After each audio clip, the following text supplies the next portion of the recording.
They say when you wear Black Power Media gear, you can accomplish anything. You can play any and every position. Coaching, to kicking, to receiving, to running and juking. And, oh, my goodness. I see that again in slow motion. Get off me. And you're going to have a lot of haters coming at you. But what you got to do is you got to shake them off, and get to your goal and accomplish it. And when that's done, it's a beautiful thing. I'm talking about going hard, extra, for that extra point. And when it's done beautifully, you talking about touchdown. Oh, and the crowd goes wild and they're celebrating with you and everything. Man, let's see that again. Nice. Black Power Media, baby. That's how we do it. Now go to blackpowermedia.org and get you some of that gear. Empower yourself today. Yeah.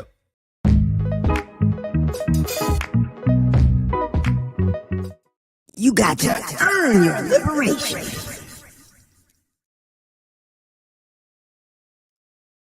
What's up, world? Welcome back to Black Power Media. Earn your liberation. Geechee y'all, Jared Ball in the building. I don't know if Geechee's on delay. I don't know if Diallo's showing up. But if you all are here, it's a good morning. So greetings, everybody. Welcome, welcome, welcome. I do have to fix. You know what, though? My bad. I got to fix the background. That's not supposed to be there. That's supposed to be there. And look who it is. There it is, right on time. So what's up, fellas? What's up, good people? Please like, share, subscribe. Join our Patreon. The link is in the show description. Put this in your socials if you're joining us live. Like, share, subscribe. Do all of those things. What's up, everybody? Shout out to the remixers coming in. I haven't heard anything. Are either of you... Shout out to the strikers. UAW went out on strike this morning, at least a portion. I was reading about it this morning, at least a portion of it. You here, though. That's right, Coco. That's what I'm talking about. That's what I'm talking about. And again, Coco, man, her last show was what's the word I'm looking for? I was going to say it was like butter. It was just right on time for me. Good morning, peace, Africans. What's up, Ricky? Thulani was good. Diallo be back. Geechee, you coming off mute? You hearing? Are you on delay? Camille, what's happening? Goddess in the building. I don't know what it is. I'm gonna Your mic sounds restart my good. internet. Okay, all right. The mic sounds good though. And you too, Jared.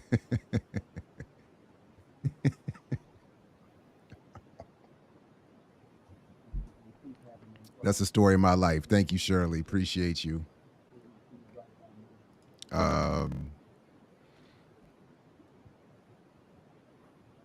Are you here, Diallo? We can't hear you. All I heard was a bunch of fuzzy background noise. Yeah, we don't hear you. What's up, Cynthia? Yeah, your mic is not working. But yeah, that was exciting news. So I was actually looking at that story about the strikers this morning. Let me mute Diallo for a second to get that fuzz out the background. First of all, did you all see 2 Black in F the Signifier's new video? Fuck the police. Ooh wee. Hello. There you go. Hello. Hello. Oh, okay, you can hear me. Mm-hmm. Mm-hmm. Sorry about that. No, it's all good. I was just shouting out F the Signifier's new video that featured Brother 2 Black. Where he's disparaging our protectors. He's disparaging our frontline defenders. The thin blue line. That thin blue line. Yeah. Man, it's very I thought it was very well done. The lovable Jalal is funny.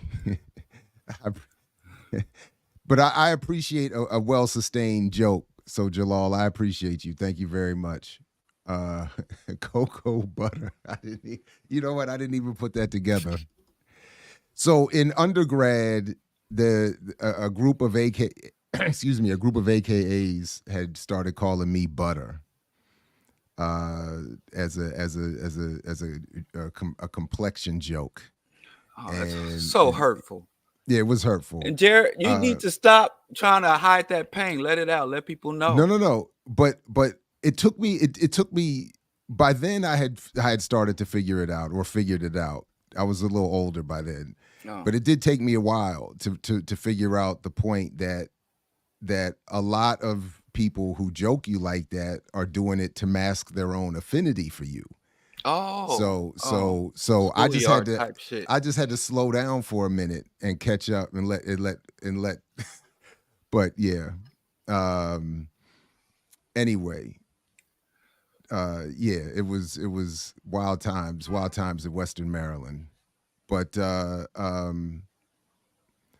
yeah, 2 Black showed up, and if you look at F the Signifier's newest video, F the Police, it's like an hour long, I think, maybe more, well-produced, edited video that does not, I think, all that those of us around here would want done, but I thought it was very well done and did a lot of what we would want done, particularly in a video that's going to get the reach like that. So 2 Black showed up, was one of the pundits interviewed, and of course he 2 blacked as we would expect, and they worked in reference to the Pendleton 2. Now, as I said elsewhere, the flaw, and I was saying, maybe 2 Black is going to have to start to get the 2 Kamau award, because he of course shows up there with no BPM swag, no reference to BPM,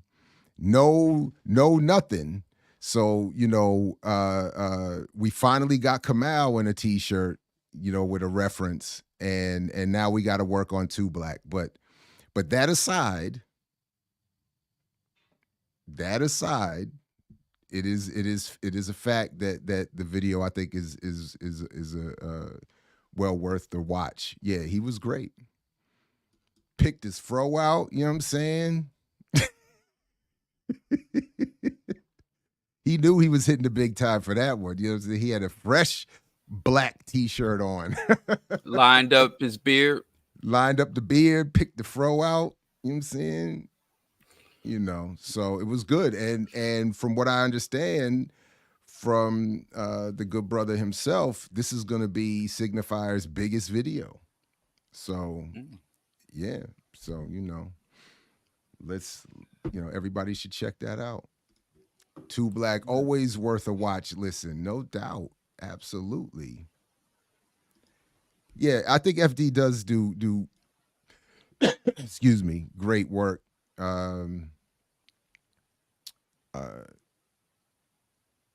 Albeit in a slightly different lane, but I think he does it, but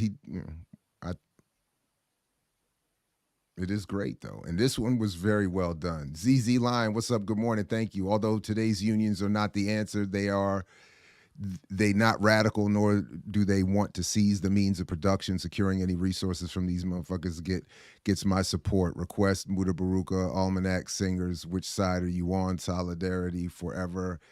H2 worker. Cutting cane in the Florida.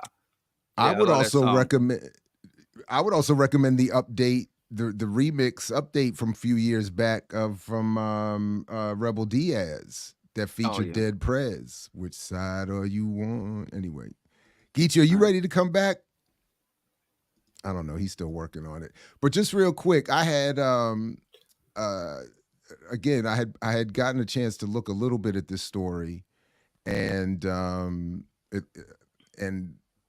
want to shout out the UAW strike.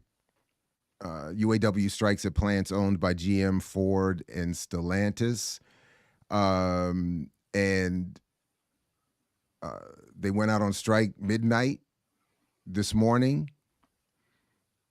at all 3 Detroit car companies, with workers hitting the picket lines shortly thereafter after midnight Friday, and targeted work stoppages at plants in Michigan, Ohio, and Missouri. UAW officials initiated the walkout after failing to clinch new labor deals with General Motors, Ford, and Jeep maker Stellantis for about 146,000 U.S. factory workers.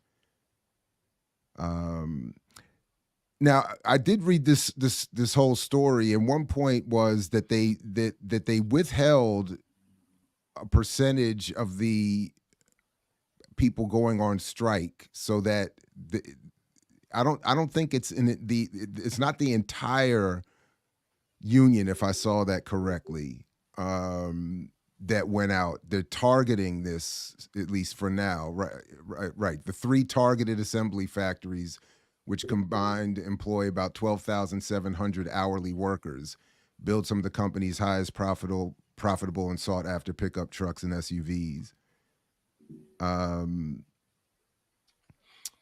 So anyway, solidarity. I wish them well. I hope something like this spreads, and it moves on.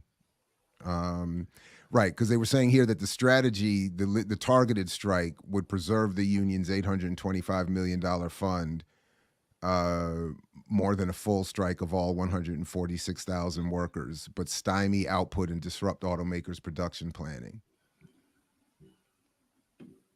So now the rep, of course, the spokesperson from the automotive industry was quoted as saying something to the effect that what was being asked of them was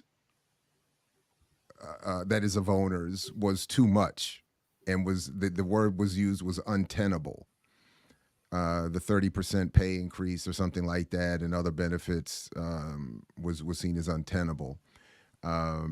So, which of course they would, because that would draw into their billions of profits. And anyway, so I'm hoping Geechee can make it back. I know we do have a guest coming up in this first hour. In the second hour, I'm going to have to dip out at 9:30 and then for about 30 minutes. And then we do have other stories I know we want to get to this morning. So I'm not entirely sure if we should try to proceed without Geechee, or ask our guests to, if Mika, if you're able to hold tight for a few minutes and see if Geechee can get himself together. Because I know this was...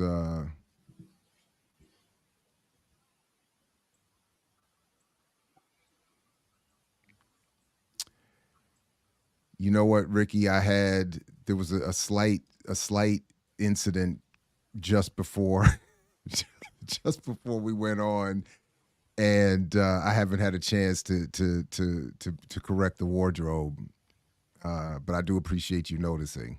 Had to make an adjustment here. Got a little sloppy with the coffee. Got a little bringing us down. Got a little, right on. Thank you, Brother Jamil. Big brother in the building once again. Black unity all day, every day. Geechee, let us know what you want us to do.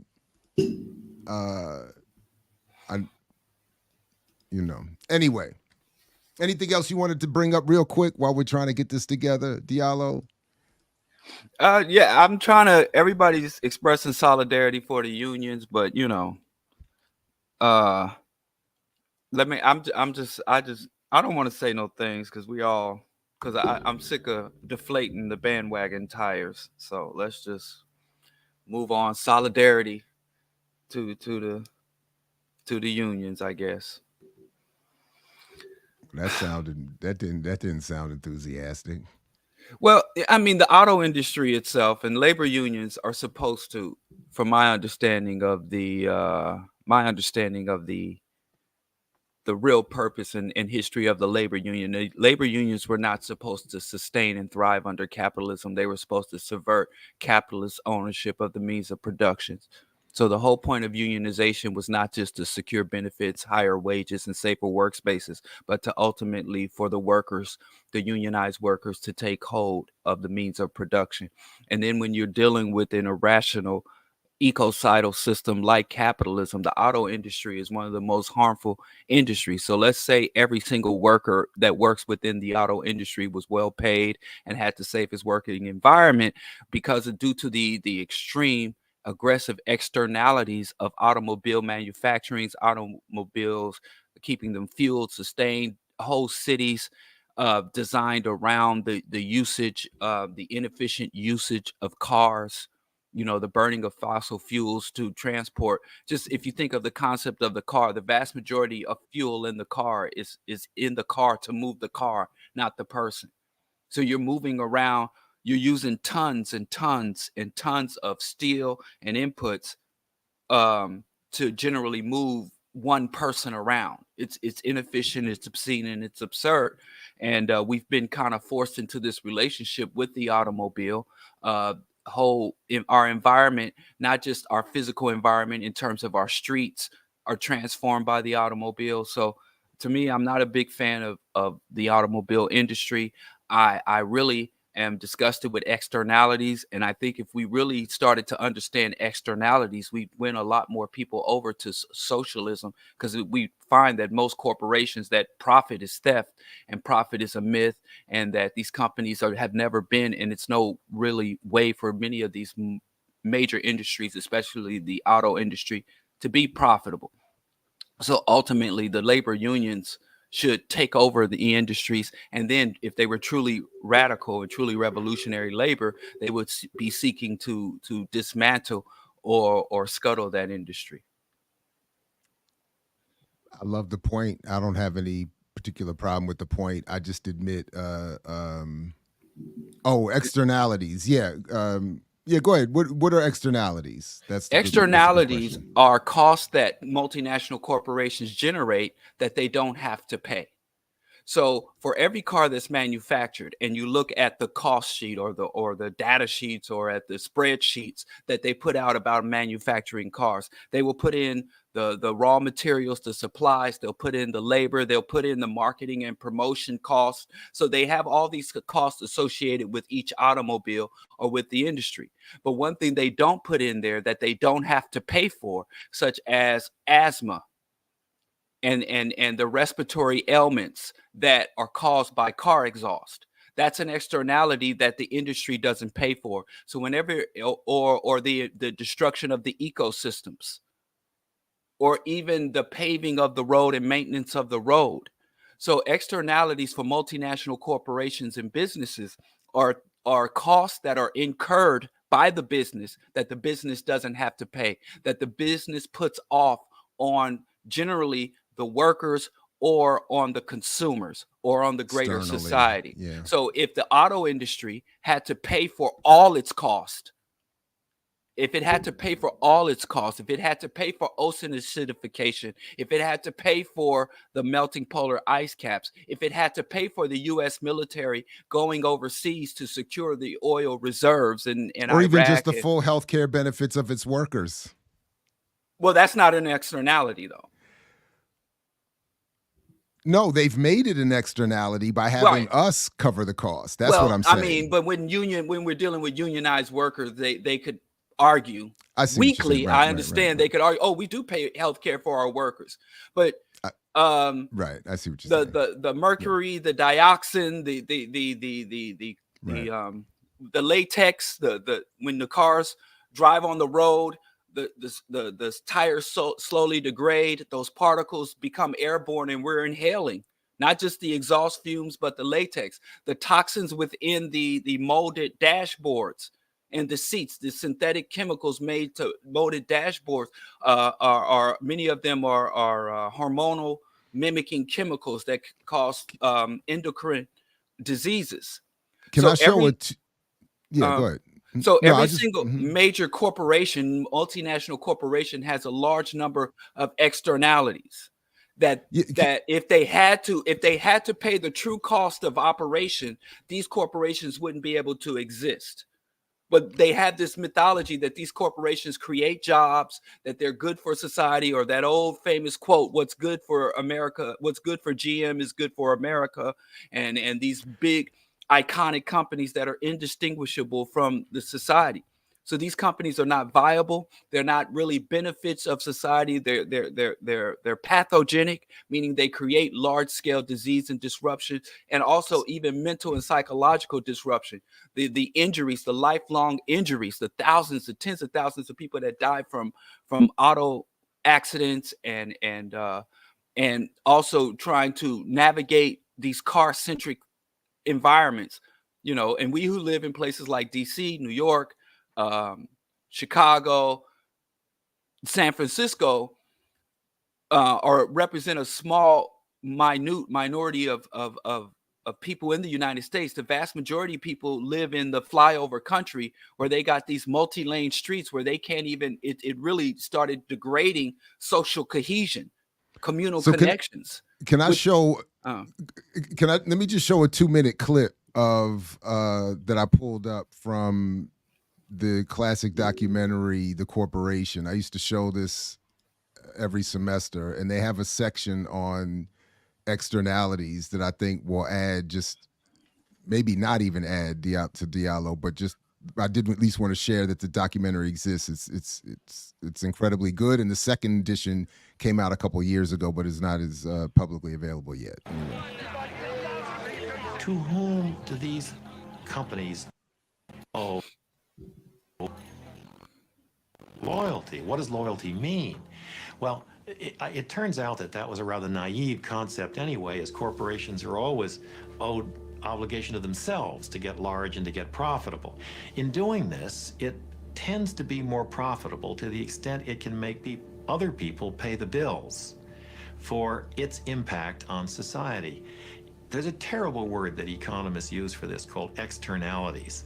An externality is the guy. It's scumbag. The effect of a transaction between two individuals on a third party who has not consented to or played any role in the carrying out of that transaction.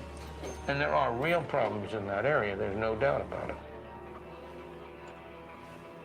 Running a business is a tough proposition. There are costs to be minimized at every turn. And at some point, the corporation says, let somebody else deal with that. Let's let somebody else supply the military power to the Middle East to protect the oil at its source. Let's let somebody else build the roads that we can drive these automobiles on. Let's let somebody else have those problems.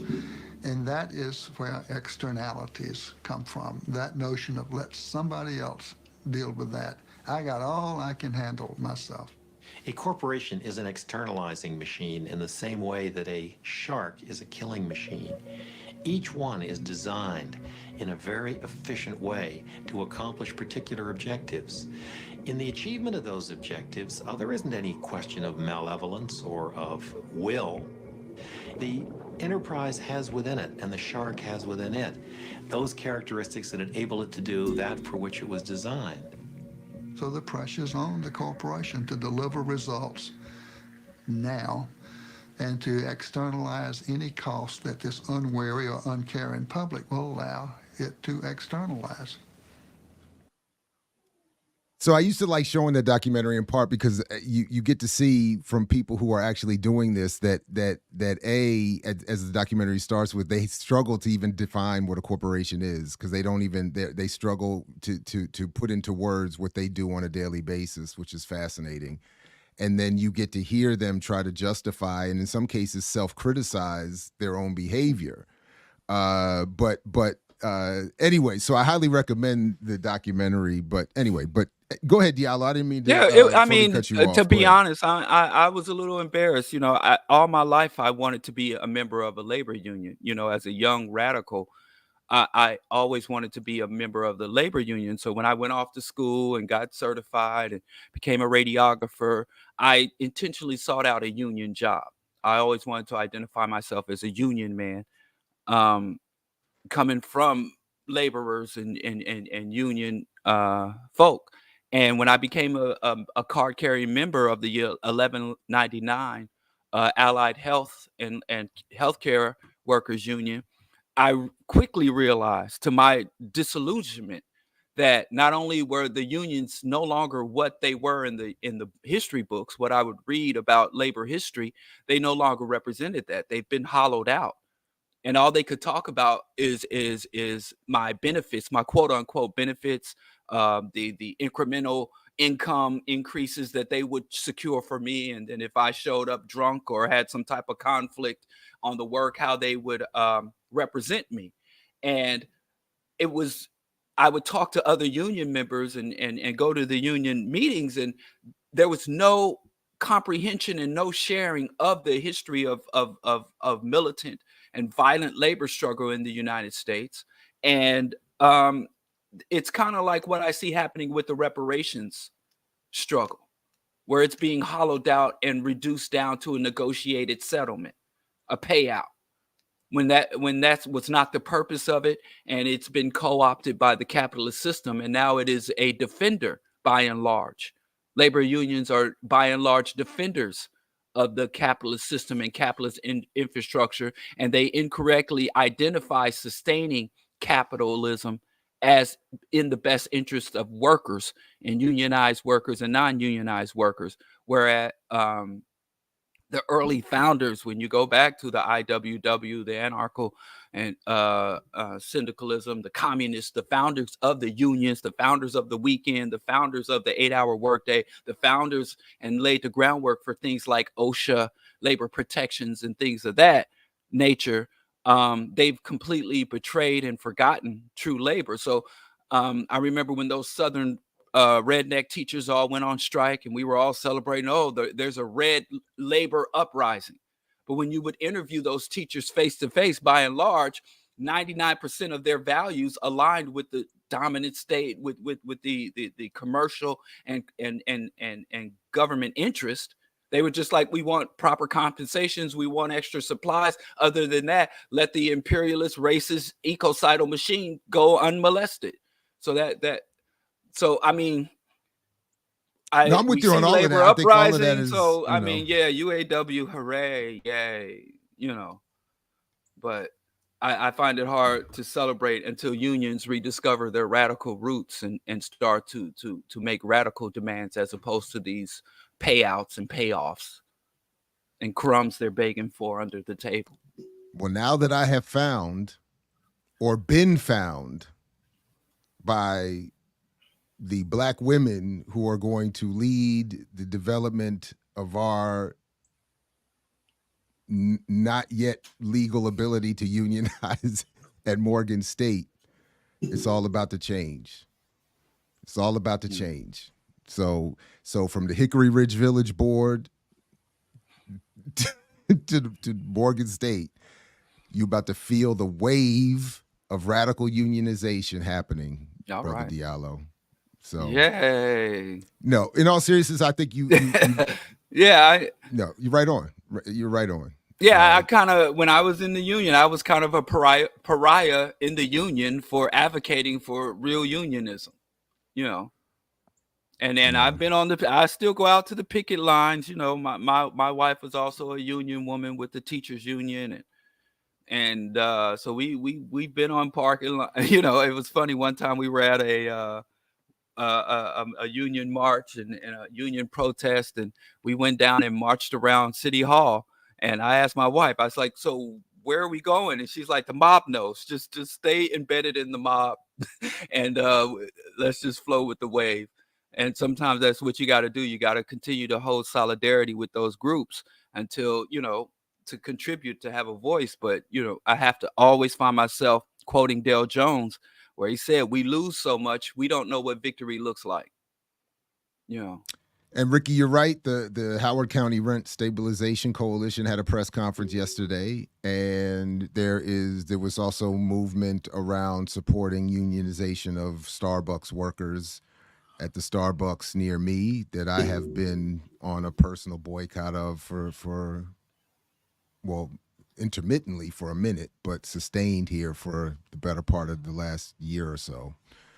So, hopefully we'll be able to bring some more discussion of that. There was actually a plan evolving at one point. We got to get back to that, of having regular visits from that Howard County collective or various elements of it, but we haven't. But yes, but right on. Geechee, you here yet? We got our guests waiting, being patient. The world is waiting to hear from you. So, Man, I'm trying. Can we get you to? I don't know.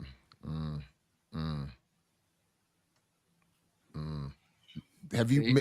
What would happen if you did it with Until just you do audio? right by me? What if you Your turned your online video access will forever be compromised? Because the mic is working well, but that delay, boy. Hold on, and we can let me get the settings so you can be in here in your avatar at least.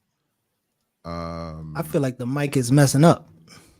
Oh no, that's better. The mic works. That's what I'm saying. But I don't know if he's hearing us in time. He can't hear us? Not in time, I think. No, I can hear you. So I can hear. Oh, good, good. Just leave up his thirst trap profile picture and let's just go with that. So, but I think he's on a delay hearing us. I don't think he's hearing us right on time. See? So Lucy, Diallo already did that, but thank you for the super chat. He mentioned the IWW being more radical in its history. And then, if you go back into the archives, we had a couple pretty good conversations over the years. Anyway, we'll do some more of that though. I think it's obviously worthy of routine discussion. But why don't we take the quickest of breaks, less than 4 seconds to be exact, and come back with our guest and see if Geechee can muddle through some sort of participation. You got to earn your liberation. Geechee, you want to try to read through an intro of our guest and do you want to unmute and read an intro of our or intro our guest? I can try, but it doesn't delay, seem like boy. it doesn't seem like I'm on. It seems like I'm hearing y'all. It seems like I'm hearing y'all perfectly, but I guess if it's delay, I can't tell. So, yeah, I'm sorry. I'm trying. I got a new computer and everything. The internet is fucking up, I guess. Who knows? But so Mika Gadsen is a potential mayor in Charleston. She's running for mayor in Charleston. And there's been some controversy around them leaving her off of debate. And I think compared to everybody on the platform, she has the most radical politics, but I want her to introduce herself more so than me. I don't think I can do her justice. So we can bring her on and let her introduce herself, and then we can get into the interview the best way I can. Again, I'm sorry for all the delays and shit. Mika, welcome. Good morning. Thanks for joining us. Thank you for having me. Long time fan, long time listener, first time caller.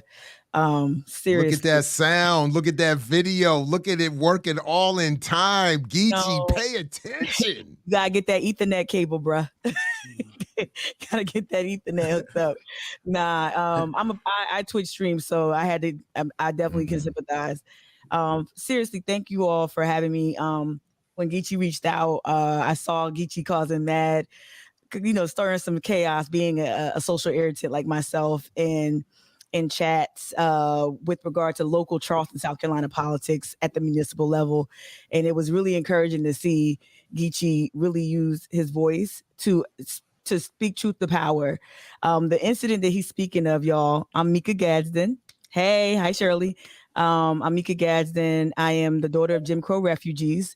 I was born and raised in Jersey, but my parents are both from the Gullah Geechee corridor. My dad is from Wadmalaw Island, which is just down the road. It's in Charleston County. My mom is from Eastern North Carolina. They met in New Jersey after they left the Jim Crow South in the mid to late 60s. And I returned to the South. I've never left the South, honestly, even though I'm born and raised in New Jersey. My parents being from the South, I've always had one foot in the North, one foot down here. But I finished high school down here. Went back home to New Jersey to get my degree in political science and English in New Jersey City University. But I returned back home in 2014 after spending a decade in Philadelphia after graduating. And I came down here trying to affect change. And I also grew in my political understandings. I was always a campus organizer, always had a liberative quality to my work. But here in Charleston, for those who are unfamiliar, Charleston's a very peculiar place. And not just because John C. Calhoun said that one time.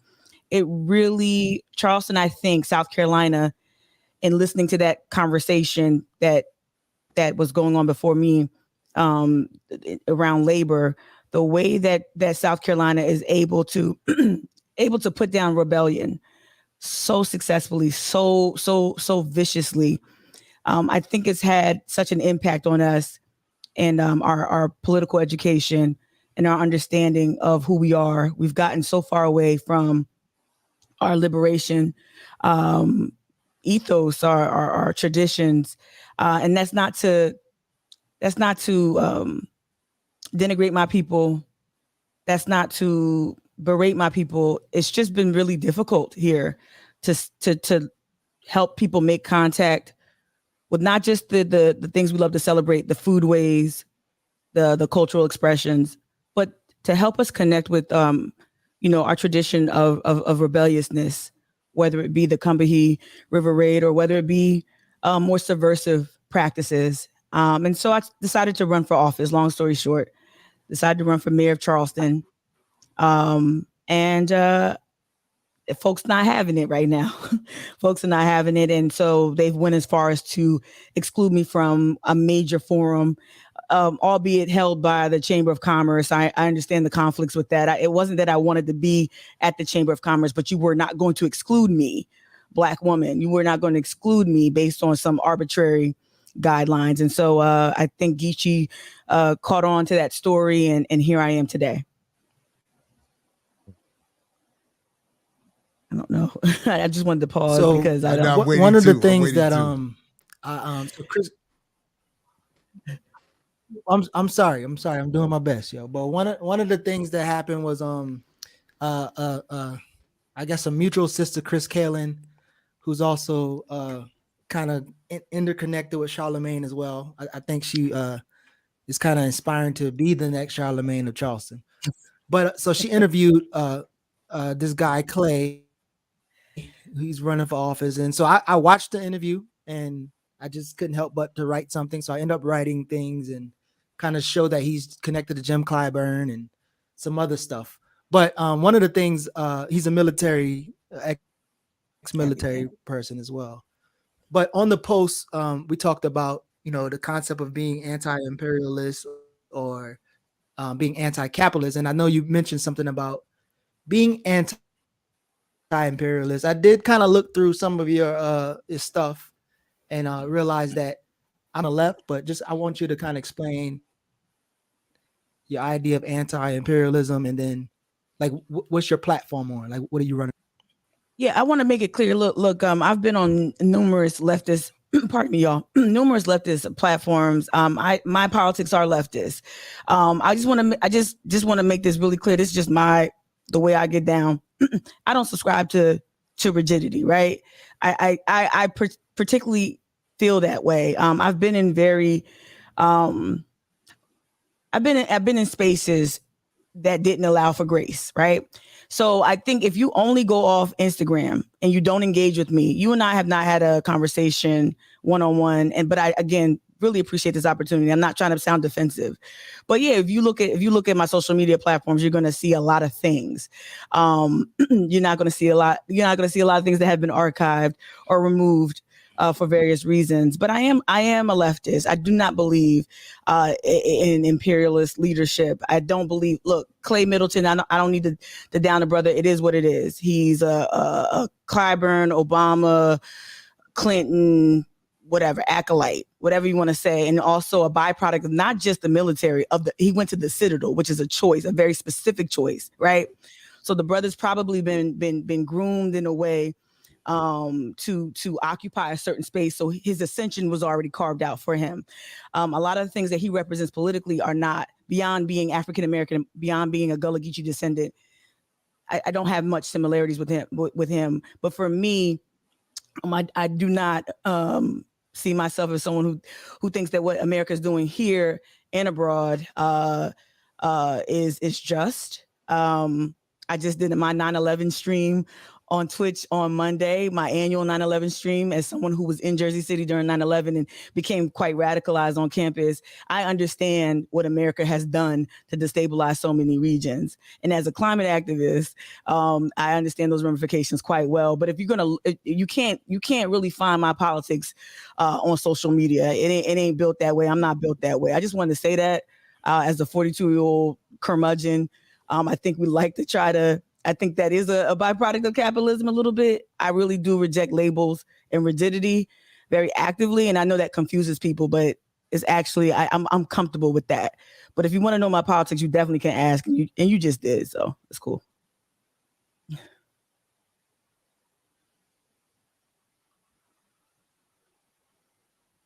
So what kind of change in Charleston do you see possible being made from the mayoral office, and what made you target that particular seat as opposed to any other formation? Well, I chose other office. Yeah, I've used my platforms, but be it Twitch, Instagram, maybe in early days, less Facebook. I don't really do Facebook right now. I've used my platforms to help people kind of participate in a democracy, right? Whatever that is, right? Whatever that looks like right now. That's including everything from media literacy to literally live streaming our city council convenings and certain special convenings at various government levels. We all have access to whether it be census data or data that's been released by our local municipalities through a demographer. Charleston has flipped population-wise in staggering ways. We've lost about, I think in the last 10 years, according to the census, 7%. We lost significant residents of color, Black residents specifically here in Charleston. Gentrification in 2017, we were the #1 city in the country for gentrification.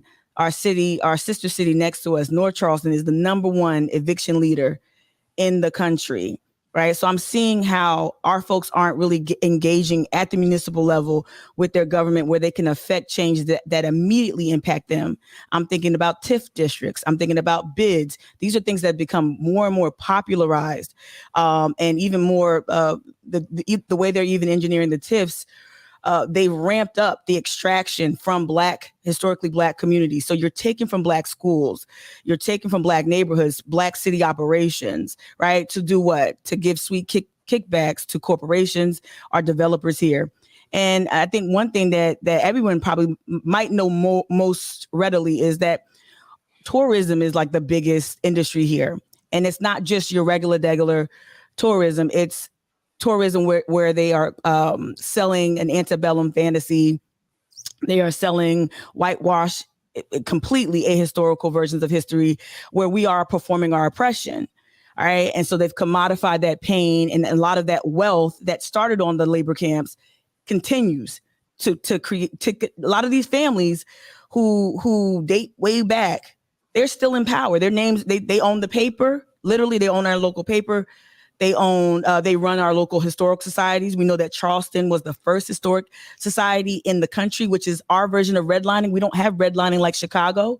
We have redlining through preservation, historic homes being taken from Black families and given to either firms or white developers. So I felt like at the municipal level, me as mayor, I could start to make some of that more plain for folks, which I think I've done successfully, but also steer the city in a different direction to where we have more control over some of the resources that have literally been pulled out of our communities. I know what that sounds like. I know that's a big lift. I'm not delusional, but someone has to at least make the argument. And we've been failed by our leadership. We've been failed by Clyburn. We've been failed by a lot of these, these Democrats here, Jamie Harrison, right? Who was, my opponent's former boss or current boss, right? We've been failed by these policies time and time again. They come into our neighborhoods and they help, they distract us with representation and Black excellence and Black consumerism. Meanwhile, Clyburn has made many headlines, ProPublica, Wall Street Journal for the corruption that he's been responsible for. And so I've seen these policies really devastate our community. And I really want to affect change at that level. Can you go into, I'm happy that you have, embedded within your larger platform, sustainability and it's EJ or environmental justice. Yes. Can you expound more and go into that, especially as it relates to the South? Yeah, which is really suffering the brunt within the within the U.S. is suffering the brunt of climate disruption. Yeah, pardon me. For the work I do, I'm currently the co-chair of a group called the Friends of Gadsen Creek. Gadsen is my last name, but it's just a coincidence. Being a descendant of the formerly enslaved, like Gadsen is everywhere. Everyone knows a Gadsen something. So I just want to say that. But I'm the co-chair with the Friends of Gadsen Creek, which is an environmental justice organization, and it's through that work that we've been advocating directly for and standing with residents of the west side of Charleston. We call it, we informally call it Back to Green. So Back to Green or Gadsen Green is where there's a large swath of public housing. And there was this creek there. It used to span thousands of acres, but we've documented since the 30s, the late 30s, when a tornado came through and devastated this Black community. We've documented using the archive, going to the city hall and literally going to the archive where things are not digitized. We've been able to document the pattern of taking the city has created with regard to this specific area. Now it's rampant, but on the west side, they literally dumped on Black people. They literally visited an ecological disaster on Black folk over time and documented it very well for us. So that issue has been the cornerstone of not just my campaign, but the cornerstone of my work as an environmental justice organizer. And so we're using that injustice, using that history, leveraging that archive to make this larger point that, hey, this is a pattern. This is not an anomaly. And so it's really important. I heard you talk about some of the labor disputes and what folks are trying to lobby for in terms of protections and how it doesn't include things like the environment that the workers are exposed to. A lot of those practices, a lot of the principles involved in the Gadsen Creek issue, or the developers are literally a part of other deals going on in Charleston. There is the Scout Motors deal. There was the Sweetheart deal to Google, where Google opened up a data processing plant where Charlemagne, I don't like the name check Charlemagne, where Charlemagne is from, Moncks Corner. You'll never hear Charlemagne talk about that Sweetheart deal where Google came in and actually got access to all this water. They made a Sweetheart water deal. And, they take they extract all these resources, and we know how labor intensive or energy intensive data centers can be. And so we're trying to connect the dots. Me and my fellow organizers and other climate coalitions, we're trying to connect the dots between capitalism or industry and how our neighborhoods are reeling environmentally from some of these practices in a right to work state that is very hostile to unions. It's really difficult, but we've scored some victories in this state, like that Google processing plant in Moncks Corner. The Alphabet Workers Union, had a major victory in 2021. Depending on how you see victory with the labor unions. But I'm just really proud that that at least that of the work that I've been able to lead in that regard. Okay. Also, which I've been confronted with myself, quite a bit, and in terms of left and radicalized Black people and electoral politics.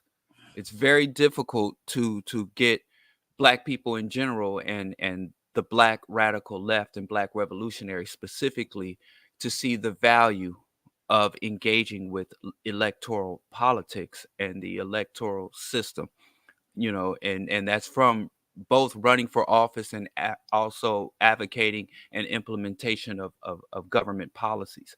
So can you speak to the value and efficacy of the left within the established status quo, political status quo, and even whether or not there is any value of operating within the two-party system duopoly that dominates U.S. electoral politics? I think that last part is one reason why I jumped in this race versus any other race. It's a nonpartisan race, which I know is still we still have party bosses in these nonpartisan. The Democratic Party is kicking my back in right now. You know, not the Republicans, the Democrats. But yeah, no, you're right. I had robust conversations about this with other leftists. There are even some factions that I respect and admire for a lot of the work that they're holding right now who have not engaged my campaign for whatever reason. But I suspect it's because of what you just lifted up, right? They see the limitations of affecting any change at the municipal level. I don't look at it I've never looked at it as a silver bullet or some sort of panacea. I just think this is one more tool in our arsenal. I think we have to build power somewhere. Charleston we're losing Black power in a place where Black consumerism is being lifted up as justice, right? Buy Black, buy back the block, gentrify your neighborhood before they do. All these cockamamie, just outright foolish things are taking the place of justice and liberation. And I just feel, especially at the municipal level, where again, these TIFs are being crafted, these bids are being crafted. Right now we have Moms for Liberty wreaking havoc on our school boards, right? These local elections really do matter, and they do impact us more directly. So for me, again, it's one of the reasons why I chose this race. As someone who worked in politics, my first job out of college was working for the McGreevey administration in New Jersey. And if you know who Jim McGreevey and Regina Thomas and all of that, and there was a whole Pulitzer Prize winning Star Ledger article on that administration, it was wild, right? And I saw the limitations of the big blue machine in New Jersey, South and North. And so like, I have been jaded. I have become disenchanted with politics. I have my degree in poli-sci and half a master's in policy. So I get it. But I really think here at the municipal level, we can impact change. So I would never make the argument that this is the only way to go, or this is the best. It's just one. I've been an organizer. I've been an educator. I've been so many things. This is my first time running for office, and I just feel like someone has to start making these arguments and start drawing people's attention to what's actually being taken from them. Right on. Appreciate So just quickly, two quick questions from me at least, and then if Geechee can get back in, please do. But one is Al Unique and other, I thought raised a good question in the chat. What kind of help from those outside of your area would you be looking for? And then my other question is, to what extent is there this sort of grassroots networks of organizations in Charleston? I'm not familiar with the city at all. Right. Beyond just electoral politics, but yeah, go ahead. I think following the summer of 2020, following that specific, if I should just start there, I just want to answer that last part first. We saw a huge rise in what I feel like really, really solidly left, or better than what we used to have, but a lot of great leftist work coming out of. So we have a local BLM chapter that is independent, that's always been independent. That's run by Marcus McDonald. We have the Low Country Action Committee. They're very, you might want to have them on if they haven't been on yet. I think that might really be a great fit. Low Country Action Committee is doing amazing work, mutual aid work. They stand in solidarity with other areas, other Black communities throughout the world, and done some really great work. There is a People's Budget Coalition that's comprised of a number of groups as well that are working to get more transparency from our local police. That's another reason why I'm running as well. We don't have transparency on the police budget. It is literally the largest line item in our budget, yet we don't have any access to information. So there are groups currently trying to affect change. Again, I just want to underscore for people who are unfamiliar with Charleston, the oppressive forces work very hard to keep us all disjointed, and sometimes we all get caught up on personality conflicts like other places. But the work is here. You just have to seek it out. You really have to seek it out. How people can help? Yep, there you go. How people can help? I'm under resourced, but that doesn't mean just money, right? Amplification. Being here today was awesome. Again, no, I don't perform my politics in the ways that I think people tend to want to see, maybe in ways I used to. But I assure you, if you have dialogue with me, if you don't just jump in the comments, but you literally just say, hey, Mika, can we talk? Can we chat? Can we email? I'd love to start a dialogue. If there's something I got wrong, I want to be held accountable as well. But people can help by amplifying my campaign. I am very under-resourced. That's what they will write in the paper. They might not write all the other work I'm doing, but they'll definitely write how much money I don't have. And they use that as a way to keep me out of some of these debate spaces and forums. And I want to say this too. I'm not a victim, right? So while they were busy keeping me out, I've created spaces. I've created a myriad of spaces where I brought in the community, where I brought in my LGBTQ folks, and caught hell for it here from Black folk. But I've created spaces, grassroots space. This is a grassroots campaign, and all of my help is volunteer based, all of it, 100%. And so I've created spaces. I'm not just begging, bowing and scraping to get in those places. I've created my own events and activities and book discussions to help advance this conversation. But amplifying my campaign, trying to dialogue with me on a more meaningful level really helps. But of course, if you can donate $5, votemika.com is the website. And I'm at Vote Mika Gadsen on Instagram, where I'm most active. Right on. We'll definitely, in fact, I'll do it now so I don't forget. I'm going to add your website to the show description. Thank you. So that folks can follow up afterwards or during the show. And that is votemika.com. Oh, votemikacharleston.com? No. Sorry. Oh, yeah, votemika.com. VoteMika.com. Try to keep it. Yeah. I was about to say, that's about to get complicated. Charleston, I gotta put all the numbers playing. But I can't. So Mika, you mentioned Low Country Action Committee. What kind of coalitions are you a part of? Like, are you doing work with them or other organizations that you can mention? I know you talk about Charleston Activist Network, but are they really closely with in Charleston? Well, so I run Charleston Activist Network. I created that coming out of the 2016 politics, 2016 everything. I want to be in community. I'm not in community with Low Country Action Committee right now, just to be candid, but that doesn't mean that I don't support the work. I've always supported the work. Other coalitions, I'm the co-chair with Friends of Gadsden Creek, which is a multiracial environmental justice group where literally this is what makes me also unique among the other candidates who are running, right? It's not just that I'm a Black woman running. I'm actually, walking the walk or walking the talk. I'm actively a part of a lawsuit. So we're suing one of the city's biggest developers, West Edge. We're suing them to force the city to rethink the way they're developing that area that I mentioned earlier, Gadsden Green. So when you ask me what coalitions I'm a part of, I'm a part of Friends of Gadsden Creek. I'm a co-chair there. I stand in solidarity with Low Country Action Committee. We've tried to dialogue. It hasn't happened yet, but who's to say? And they have their own right not to engage for whatever reason.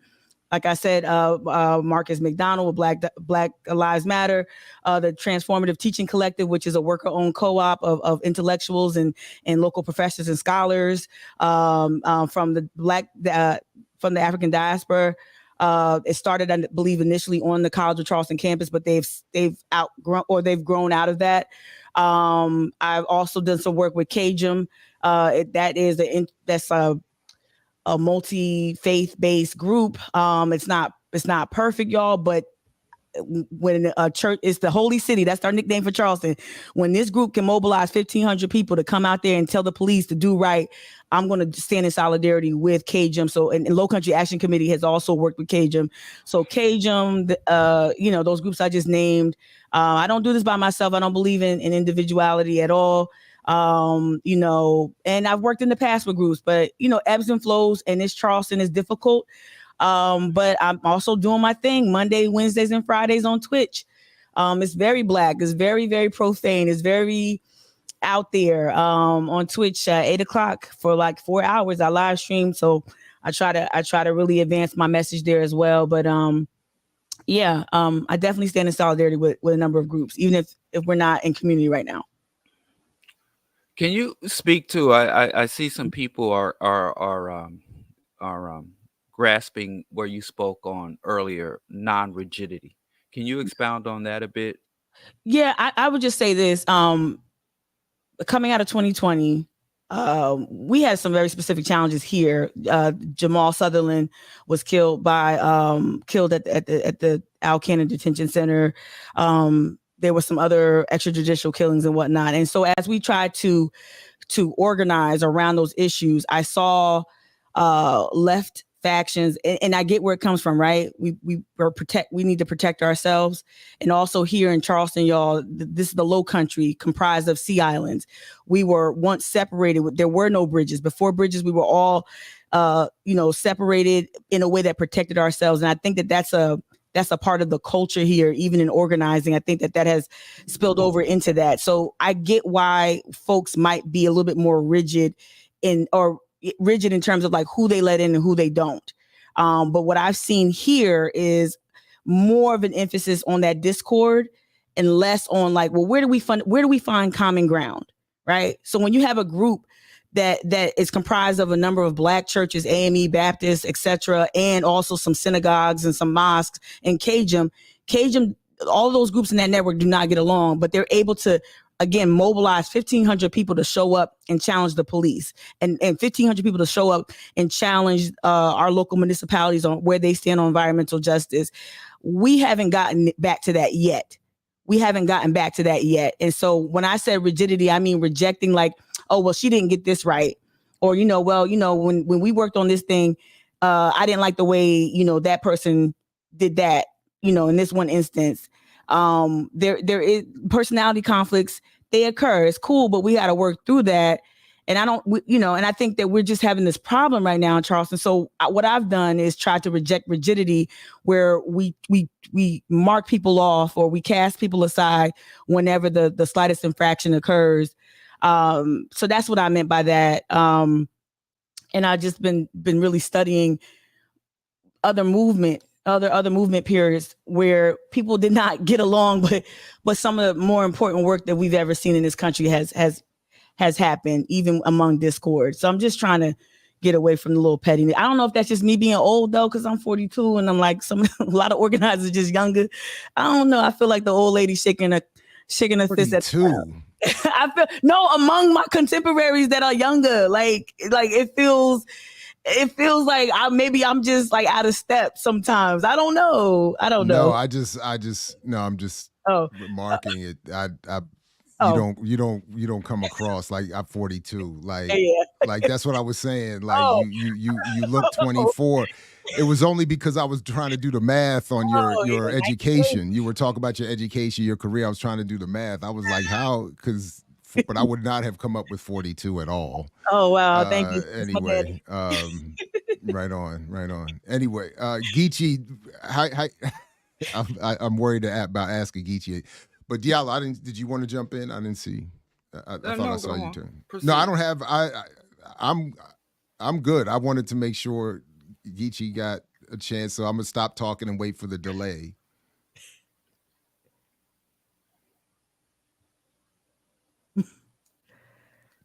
I think. Oh wow. And again, sorry for the internet and the delay and all this other shit. It's really frustrating for me as well. But thank you for coming on. And in terms, I listen intently to people and kind of see how they move, and then also see how other people No. Okay, I give up. Yeah. No. Look, give me a chance. I'll say this in my dismount. Let me nail the dismount on some of my own bios. Give me a chance. I am who I am. It's not a mystery. If you see things don't look like it does in any other area, any other Black metro, I understand it optically. You probably see a lot of white people like volunteering, a lot of young students. That's doing the best I can. I am who I say I am, period. You can Google it. You can check it out. You can get in my business, but please give me a chance. I've been doing this for a relatively long time. And Charleston is a very different place, y'all. Please come down here, help radicalize this place. Please, please come down here. Diallo is saying no. I don't mess with the South. What I tell y'all, I keep telling y'all, I only want to be with wire rim glasses, latte and chai sipping white folks. I can't deal with them Southern rednecks. Yeah, man. It's the difference. I'm gonna be in the Northern vanguard fighting against. I'm with you. I'm with Diallo on that one because them real white folks I met in the Navy Southern were too much. folks, It's too much. I don't want no parts of it. Part of the Northern Metropolitan Front of the Black Liberation Struggle. Y'all can have them Hoss and Jim Bob. Yeah. Well, at least we know what they are, though. At least they are. Okay. Yeah. Okay. They're just a little bit too real. That's why I need.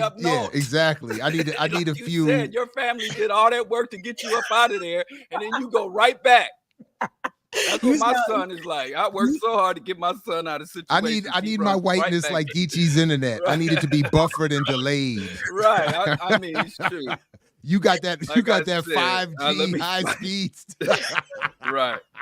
Yeah, McMaster's kicking our backs in, but I'm trying to hold it down. I'm sorry. I was with you up to that point. I ain't going down south.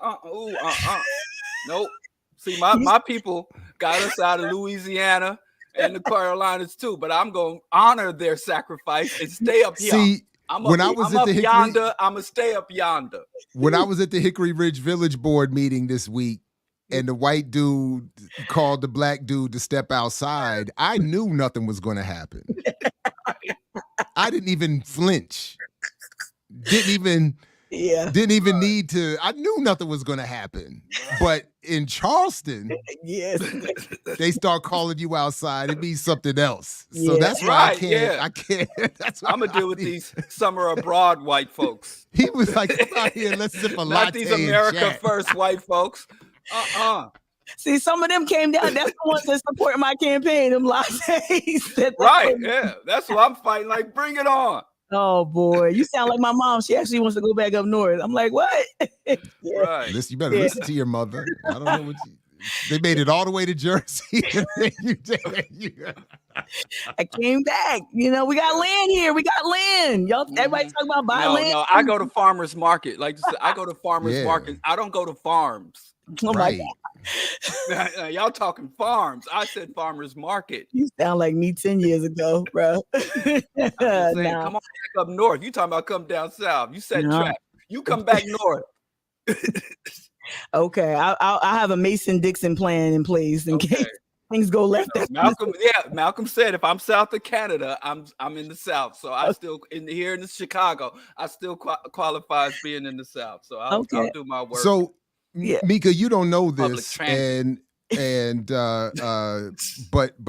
this is happening live as we are on air. You may not be aware of this, but we are the arrangement on EYL is if you don't show up, your replacement is automatically being auditioned. Yes. So I just want to let you know, Geechee is de facto absent today. Yeah. So if you are welcome any Friday morning, you want to come back and talk more about your campaign and update us, you can take Geechee's spot any Friday. Yeah, you come back, talk about unions, talk about Charleston. You can talk about those real white folks you're dealing with down there. You can do all of that. And we'll just leave Geechee in his delayed vacuum space. Look, I ain't gonna do my brother like that, but I will say this, for real, I've been a long time fan. I will put Black Power Media on and let it just loop. I really love the work and the discussion. You are heightening the level of discourse. it's really been like transformative. Seriously, like it makes me homesick. Now that you mentioned it, makes me homesick for Newark, for Jersey City, for Philadelphia, where I've lived, and so yeah, Shirley, thank you for that. I ain't gonna do my brother like that, but if he ever has like, you're not replacing Geechee, you're replacing Renee. Oh, the token that's female. true. Renee, the token woman. We have to keep looking for Geechee. Yeah, we gotta just get the brother some fiber. I got fiber internet in this building. We gotta get him some fiber. We have 2 slots. We got Geechee slot and the token female slot. So come on, yeah, right on. Renee messed around and had to go back to work. So you snooze, you lose. You know what I mean? You know. Yeah, no, I seriously appreciate it. Have me back anytime, even if it's just do something menial. I really would love to just, keep this going and invest in this, pour into this the way that it's pouring. Oh, no, what's about to happen? I'm set up. I got it. I got everything. Clearly. Everything. So the link is in the show description. Thank y'all. Vote. Vote Mika. Yeah. Or donate if you ain't in there. Shout out to if you got enough sense to stay out the South, you can still send some money. What they call that when people send money back to the Caribbean? I forgot. Right, they had the remittances or something like that. Yeah. I can't do it to the South. Oh, look at Renee. See, Renee had to move. Renee had to do weekends, so she'll be on. That is true. Tomorrow morning, 11 a.m. Come on back. We got some Renee wrap up. Really, that's what I should have I should redo the cover photo. It's the Renee wrap up. DEI slot open on EYL. Acronyms. You're sophisticated. You got acronyms. Can I tell you I love the Earn Your Liberation, because that Earn Your Leisure. I just want to say it. Yeah, thank y'all so much for being that counterbalance in that way. Yes. Thank you. You're welcome. Thank you very much. And shout out to Kamal, who hates the name. So thank you, Mika. Really? For that. I didn't know that. Yeah. Oh, Kamal hates the name. He said every chance he gets, all right, Mika, take it easy, please. Every chance he gets, he says, love the show, hate the name. Really? Love the show. Yeah. I don't know. Kamal's too subdued. I ain't gonna say nothing about Kamal in the air, because them quiet dudes be like bundled up. They're the ones you gotta be careful. Bundled up. Kamal come on the air. Yes, brother. Them quiet, meek dudes, man. That ain't nothing but a ball of rage. So I'll just say I'm sorry we disagree on the name, but I don't want no beef. And shout out Any to the day Discord. now. Any day, right on. Yeah. I don't mess with quiet dudes. No, I heard that. You got to be careful. So I don't know how we're going to do this. So I got to leave in about 15 minutes. And I can come back if the show and Geechee free. And we Geechee free. So we going to get it? We going to get a Diallo off. Oh man, we're gonna get a. Maybe Diallo I'll go special. to the audience, because the audience. We got some audience members that are mad. Are they? They don't think Diallo can't stay on task. So. Huh? What? He sound like he's snitching to the so overseer. That sound like something a house slave would say to the overseer. You sound like something a house slave would say to an overseer. He can't stay on task. Boss, here, I got the list here. You calling yourself an overseer? You calling yourself an overseer? You talking about somebody can't stay on task? Are you attacked? I said, talking about another brother can't stay on task. The Discord the link is in the show description, Shane.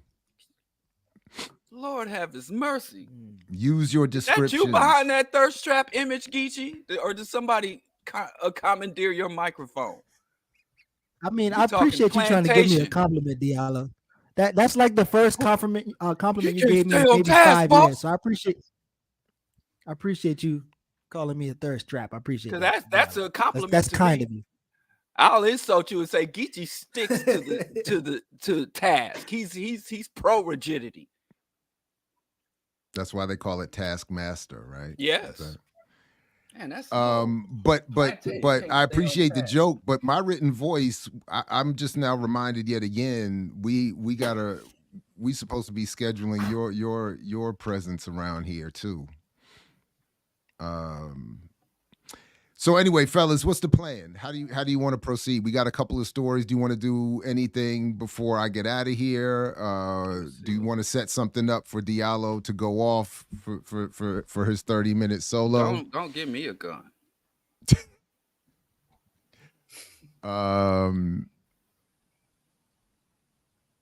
What's the plan? I You go want me head to? up with the haters. I don't know happened nothing. to- Y'all got some football stuff on there. Y'all putting ball chasers all on the cover. I'm kind of at a loss. Don't give me that gun, boss. You gonna get Hoppin' Bob on him? Yeah, that's Geechee. Put that as Geechee's profile picture. Take that thirst trap picture off and put that. Diallo can't stay on chat. Who talks like that? You New York City's finished. That's what I say. That's why I stay out the South. I can't have people talking to me like that. Task. My bad. What were you saying? What were you saying? I said that y'all had something about football. Oh, I don't know. He had a couple of stories. You got ball chasers on the thumbnail. I'm at a loss. I don't know what none of that is about. I was just looking for. I changed it. Actually, changed it again. I was just doing a 35, looking for a 35 jersey because this is the 35th show, and I thought it was kind of funny with your commentary about ball chase. Kevin Durant. You don't know who Kevin Durant is? Yeah, I know the song by the bass guy, Lil B. He has a song, Kevin Durant. Oh, I don't see that part. I don't know. Or was it him? No, I think it was him. But the story, I think it was Geechee that put this story in here. The Michigan State football coach, Mel Tucker, accused of sexually harassing a rape survivor. Damn. Brenda Tracy, a prominent rape survivor and activist, says Mel Tucker made sexual comments and masturbated without consent. Damn, my bad. I should have said trigger warning. I didn't even know. Without consent during a phone call. Her complaint led to an ongoing Title IX investigation. Dang. 2 years ago, one of the nation's star football coaches and prominent rape survivor teamed up to fight a culture of sexual violence in sports. Their partnership should have been a force for good. Instead, it has devolved into scandal, with the activist accusing the coach of the same misconduct that both of them preached against. The accused is Mel Tucker, the head football coach at Michigan State University and one of the highest paid coaches in all of sports. Accusing him is Brenda Tracy, a rape survivor who made educating athletes about sexual violence her life's work. Over 8 months, they developed a professional relationship. Their relationship was upended during a phone call on April 28th, 2022. Tracy says in a complaint she filed with the university's Title IX office. According to the complaint, Tracy sat frozen for several minutes while Tucker made sexual comments about her and masturbated. His violation, she said, reopened 25-year-old wounds from her rape by 4 men, 2 Oregon State football players, a junior college player, and a high school recruit. Good Lord. Ooh, boy. The idea that someone could know me and say they understand my trauma, but then re-inflict that trauma on me is so disgusting to me. It's hard for me to even wrap my mind around it, she told the USA Today. And this is Brenda Tracy's pictured here. Damn, my bad, everybody. I wasn't ready myself for the story. I did not know I wasn't ready. So my apologies. Anyway, there's more here, but that's the basic. Let's see. They've suspended him without pay. Whew. Man, I don't know. Anyway, okay. So that was one of the stories. All right, I'm gonna be a little more careful with this other one. What was this other one? God damn. Yeah, exactly. Florida football coach suspends himself after video shows him verbally attacking a player. See, I saw that. I didn't see that one. I didn't see it. Did you watch the video or? Yeah, I saw the video. Okay. And I saw all the people praising the coach and agreeing with the coach. I don't know. Where's like them comments are weird as hell. Let's go, get up. Let's go. I want to blow your shit out so motherfucking bad, you pussy bitch. You a pussy bitch. You a pussy bitch. Damn. You a pussy bitch. You my bitch. I never told no one. Go call your mom and tell her that. Come on, get up. Coach, no. Get the fuck up. I'll rock your ass to sleep. You got me fucked up. Coach, I never told no one. You didn't say that? Coach. I wasn't there. Huh? Malachi. You didn't say that? Man, get the fuck out of here. Get the fuck out of my life. Go. There are people defending that? Yeah, I mean, click on the comments. You got to be kidding me. Yeah. If I'm like I feel I'm sweating. If I'm tempted to do it now. If we were at all known to each other, I would have been in the car already to go see that coach. I don't care. I'd have been in the car already. I'm tempted to be in the car now. mean, where's that guy? Who are you talking to like that? That's relatively common within coaching, especially coaching young black men. But it's not even black. I mean, that's ball chasing like culture. Yes. Come on, you ain't never heard or seen that kind of behavior within locker rooms? No, but I was never that good, or I never played long enough. But I never. And I would have never. That's relatively common treatment. That's and hazing and the hazing of between the players. Damn, it has 45,000 likes. Right. But like I said, look at the comments if you really want to be disturbed. People believe there was a video put out by some coach, and he was pretty much articulating why you should put young black men in sports.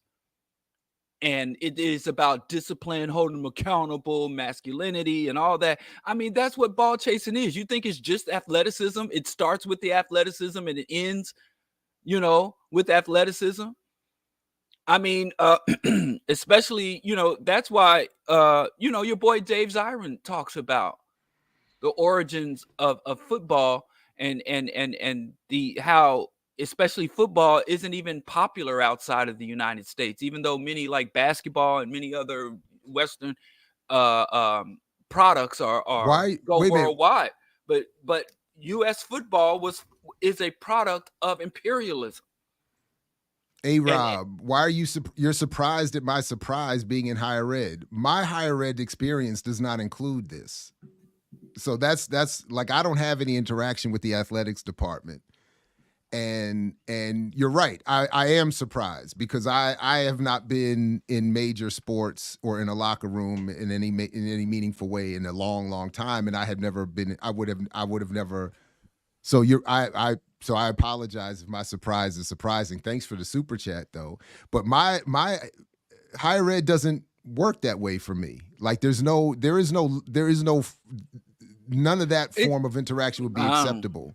I've seen it. No, I'm not denying it. I'm saying this is my ignorance. Freshman year. Yeah, go ahead. Yeah. My freshman year in high school, and I was entertaining joining the JV basketball team, and the coach using profanity, things that I don't even want to repeat here, but using profanity and issuing threats for any level of missteps, threats of bodily harm to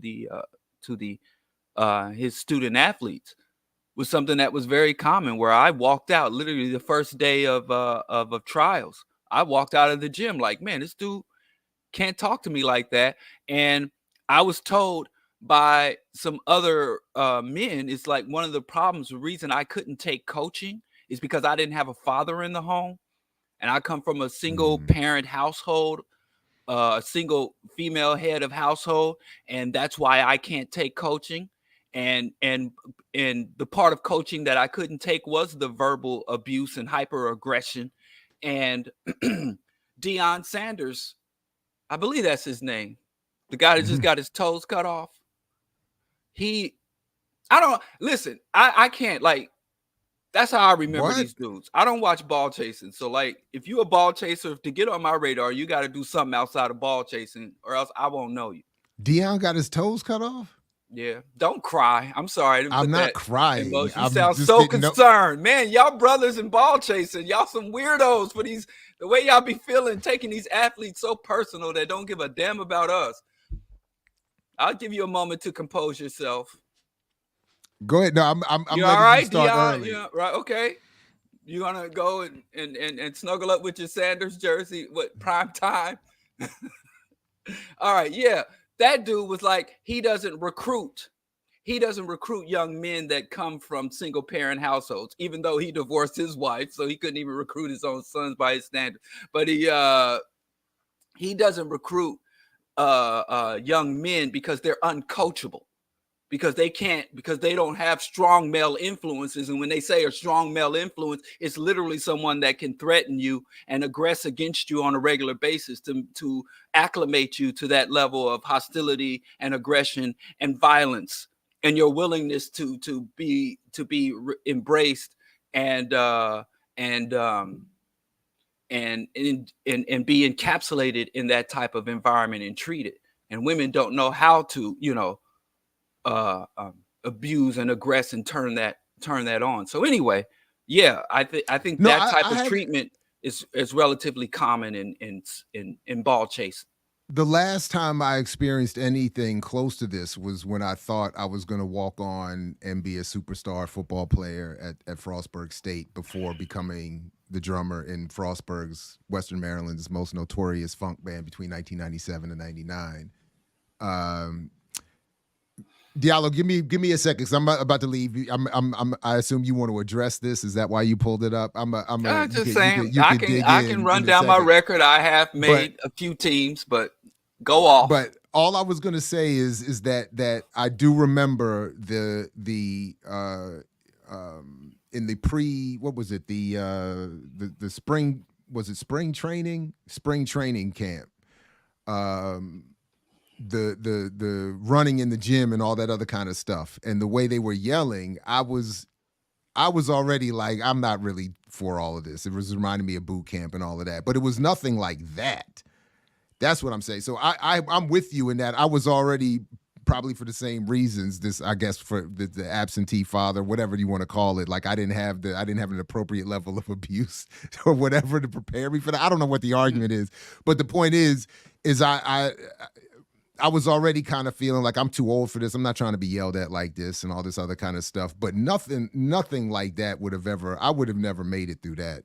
And if I was, I'm like really tempted to like find this guy. Like, who are you yelling at like that?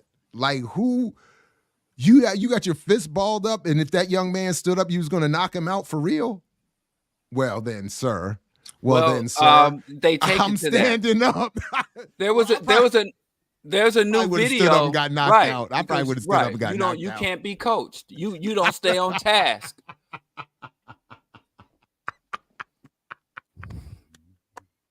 I don't stay on task either. But there's a video that came out like a week before that where a young man was literally on the sideline and he made some error on the field. And when he came to the sideline to get in the huddle, the coach punched him in the stomach. What? Yeah. And it was on, and you go to the comment section again, and people are like, "What? That's old school coaching. That's how it's supposed to be."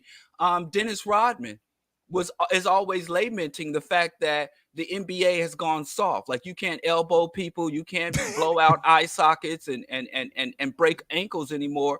And he thinks like LeBron. One of the main reasons LeBron can never be as great as Jordan is because Dennis Rodman really believes that elite athletes should get out there and break themselves and break others for the entertainment of the white masses. Some now, literal LeBron is gladiator softer shit than Jordan, though. No, I'm just playing. Exactly. No, you're right, yeah. Man. You're right, man. You're right. You know, listen, fellas. I gotta run. If you all stick around, I will be back. If not, peace to everybody. Thanks for tuning in, and come back tomorrow at 11 for when Renee joins me for the election wrap up, the Renee weekly wrap up. Otherwise, I'll be back in about 30. And peace. Thanks. Yeah, and y'all mad that I'm making light of Deion Primetime's medical issues, and I have to say, with all sincerity, fuck DeionSanders and fuck class enemies and Uncle Toms. And if you ain't got no respect for the black masses, then I don't have respect for you and what you go through. So, y'all, if y'all got tears, my tear ducts is damn near dry. The well run dry. So sympathy for the elites, sympathy for people, for our class enemies and traitors. Yeah, cry me a blood clot river. Geechee, are you there? So or am I Geechee free? I'm trying to be here, man. You might be Geechee free though. So I only heard a little bit. So you saying you don't have sympathy for the young brother who got who No, got I assaulted? said something about DeionSanders losing a toe, and everybody's in the comments like, "Oh Lord, he done made fun of his medical emergency." Oh yeah. Ableism. Yeah, Deion is an interesting.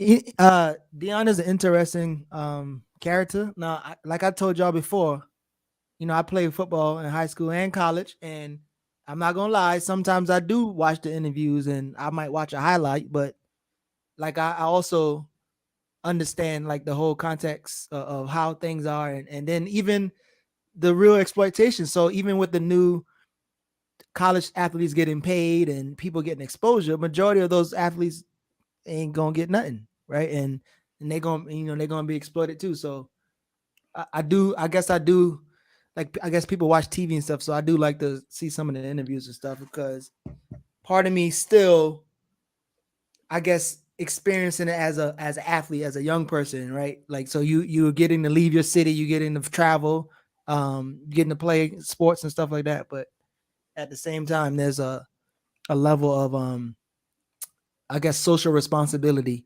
that needs to take place. Have you ever been subjected to abusive language or threats? Because you took your athleticism pretty far Well, I actually I mean, so we Charleston is a little bit different, right? So and I think we have a reputation, and so I think in any spaces that I've been in, certain coaches just I don't think they was ready for, like, so for instance, on that film, it would have been a different conversation, and like, so Charleston Cats, there would have been a different conversation. We probably would have jumped the coach or whatever the case may be. But the only kind of like shit that I got, like our defensive coordinator in college, because I went back to college and I was actually working too, because I needed to work. And I remember one time I was like, during summer camp, I was telling him I had to go to work, and he's like, "Fuck you mean you got to go to work? You shouldn't bring your fucking ass up here if you got to go to work." So I mean, he said some shit like that, but that was about it. Like I don't think I would have been able to get yelled at like that, or cat with his balled up fist saying he gonna punch me or not. Like, I don't know if that was gonna be able to. I was different. I was a little different size back then too. I wasn't slim, and I just wasn't having it. So I don't think that has happened that I can remember. I obviously would have remembered. But I'm not to say like coaches didn't have that like slick talk or rough conversation or rough whatever you call it. But not to that extent. And I played cornerback in high school. Actually, I played cornerback. I was an athlete, and then when I got recruited, I was playing all different positions. But when I got to my final college, I decided to just play receiver, which was a dumb decision on my part. But yeah, that was my position. Well, like I said, I've most of my family are athletes, coaches, or extreme sports fans, hyper fans of sports, and I've seen this behavior. It was not in any way shocking or surprising to me. Is my delay gone now? I don't know. How would I know? I'm not in the room with you. Well, you could know if you knew I had a delay before. You could so know that was a gone. pretty immediate response. Yes, it is gone. So maybe it's Jared, man. Maybe Jared, all that light skin love be messing me up. But so did y'all play the apology afterwards? Because the young boy kind of looked weird when he was doing the apology, but I did see his mother's response. His mother is not with it. She said the apology don't really mean much, but she still need to they considering all the options. So I assume they might press charges and all stuff like that. But did y'all play the apology video? No. Did you want to see it? Okay. Man, No, like I no, said, no, no. I don't want to see it. listen, I don't want to see it. I don't like, and like that one sexual predator football coach, he gets paid millions of dollars. The highest paid coach isn't even in the NFL. That sports shit is weird. It's cultish. I think that what's most weird, especially for black men, what I've seen amongst the men in my life personally, it is only through sports that you see men express their emotions and openly vent. I've seen men express more sorrow at a football game, a losing season, than they do at their own relatives' beloved one's funeral. I've seen them express more joy at the winning of some tournament or the winning of some championship than they do at the birth of their own children. I think that sports is not just an entertainment outlet, and it is a source of very deep indoctrination, a very disturbing indoctrination, primarily for men in this system and this culture. And people say, "Oh, I just like sports because it's what I like," and I'm like, well, if you were from Trinidad, you'd love cricket. If you were from Nigeria, you'd be a soccer fan. The sports you're like and the sports you're into have very little to do with your internal or personal preferences. And it has more to do with your indoctrination and enculturation in the system. So in these sports and in this multi-billion, trillion-dollar industry that is nothing but pure exploitation from top to bottom, even of the elite athletes, I just wish that, and I'm a big supporter of athletics, playing sports, participating in sports, but I really do think that sports, like everything else, need to be socialized. It needs to be brought down to the community level. I do not support pro sports and pro athletes. I don't support college sport and pro athletes, but I do support intramural and communal sports, which is where I've engaged. I've played intramural basketball. I've played high school sports. One of my sons participates in, and it was a high school athlete, and I think he's going out for track and field in the spring. So I am not anti-sports. I am not anti-athletics. I am anti-industry, because this industry and the indoctrination and how it feeds into militarism and some of the worst components of the human psyche, and especially for Black people, being that Black people, when we were brought to this country, for the very purposes that we were brought here, not just for our physical labor, but also for the entertainment and outlets of the white majority and the white elites in particular. So yeah, I do. My hostility to sports, as people want to joke, is because I can't chase balls. I can get out here and chase balls with the rest of y'all.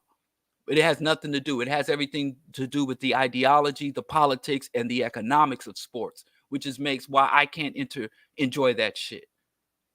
But I can go to a intramural, high school. My youngest son played bitty basketball, and I get just as enthusiastic as every other sports fan when it's on a communal level. But I can't just compartmentalize the depth of exploitation and abuse in pro sports to be able to just enjoy a game. I just can't, because all I'm thinking about is, wow, this motherfucker making 7-8 figures doing this, when the people who made his shoes, when the people who strip and buff the floors, who manufacture the goddamn balls, the people in the concession stand can't get by. And then the owner and trade, that's some plantation shit. That's some plantation shit. So I think we need to make fitness and sports communal and a community level, grassroots level, and shun pro ball chasing. I mean, but I think would you say some of the sports are not even, not even something that we should be engaged, like football in particular. Like I remember the transition from concussion helmets, right? And I guess just the wear and tear on your body, like, is that like one of those, or maybe even boxing, or some of these sports, would you say that you are for those sports too, if it wasn't an industry, or some of them just I would still support that. I would still think that, people's autonomy. If people, I know some elite athletes. I know some people who have a great amount of skill, and for an individual who's informed can say, listen, I want to take these risks in order to, you know, cultivate and utilize these talents that I have. I understand anything you do takes risk. You know, I worked at a Wendy's flipping burgers over a hot grill for 8 hours a day. And while going to school and working another job, I was exhausted. And there was a great risk there for physical injury. So I do think that the injuries that are inherent in sports and adventure, I accept that. But the injuries that are driven by the pursuit of profit, where the athletes are pushed beyond just cultivating and utilizing their talents, but pushed to generate profits for the entertainment of the white masses, that's where it becomes a problem. You know, I don't have a Pollyannish view of the world. And I know that human beings, you know, especially young men, especially at certain stages of our development, are very drawn to risk and very drawn to danger. And I don't think that should be denied. And that should be something that we should deny anyone for that. But when you inject profit into things that are very normal and healthy, there are many cultures that aren't the profit motive, that have rites of passage that include young people, young men and women, doing things that could be harmful or dangerous in order to prove themselves to themselves. So risking yourself to cultivate and to demonstrate something to yourself is different than risking your body and your wellness for the entertainment and the profit of others. That's where my problem comes. That's some plantation shit. I get that. No, I mean, I get it. I think it's you know, I know for me, like, football was probably the first thing I remember, like from little league all the way up to college, and I was fairly good at it. But really early, I also knew that, like, there was just like this, I guess, some kind of imbalance with power and access and stuff like that. And I mean, maybe you know, as an athlete, I benefited from things that other people couldn't benefit from in school, as if like I could do anything I want and the rules don't really apply to me. And that's a problem too, right? Yeah. That's a problem too. Yeah. I know that my younger brother, he got a full ride to college on a basketball scholarship. He played D1. His son is a very viable NBA prospect. And I don't think it's something to celebrate the fact that, you know, I think that access to higher education, access to travel, and to experience and engage with other people shouldn't have that paywall. You shouldn't have to risk or break your body in order to enjoy things that should be common and default. So I understand people like, oh, it gives a lot of opportunities people other have. That's a tragedy. That's nothing to celebrate. So I think, I mean, it's the same argument with the military. Exactly. So I'm just not a fan of the pro sports or college sports industries. They're hyper exploitative, and they love waving the Michael Jordans and LeBrons in our faces, when the vast majority of even pro athletes spend much of their later years in therapy and recovering from injuries, and much of their wealth is squandered on that. You know, I still deal with injuries from basketball, you know, that I incurred playing basketball, but I'm not even upset with that, because I was playing for my own enjoyment, and I was playing for my own community. I wasn't playing for the profit of some billionaire parasite. So again, I'm not anti-sports. I'm anti-sports industry. I oppose the culture and mentality that's involved with ball chasing. Right. So, I mean, I wish I had better internet today, because I definitely I had my questions prepared. But yeah, so how do you think the conversation went?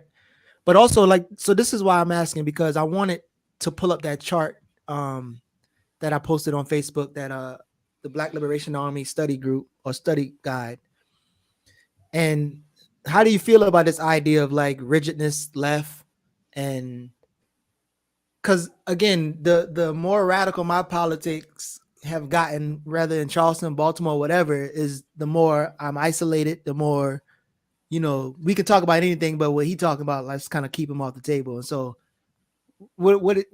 how did you feel about what was said around like rigidness, left, radical, left, rigid, or whatever, like the distinctions and how people say, well, I ain't really left and right, I'm just whatever.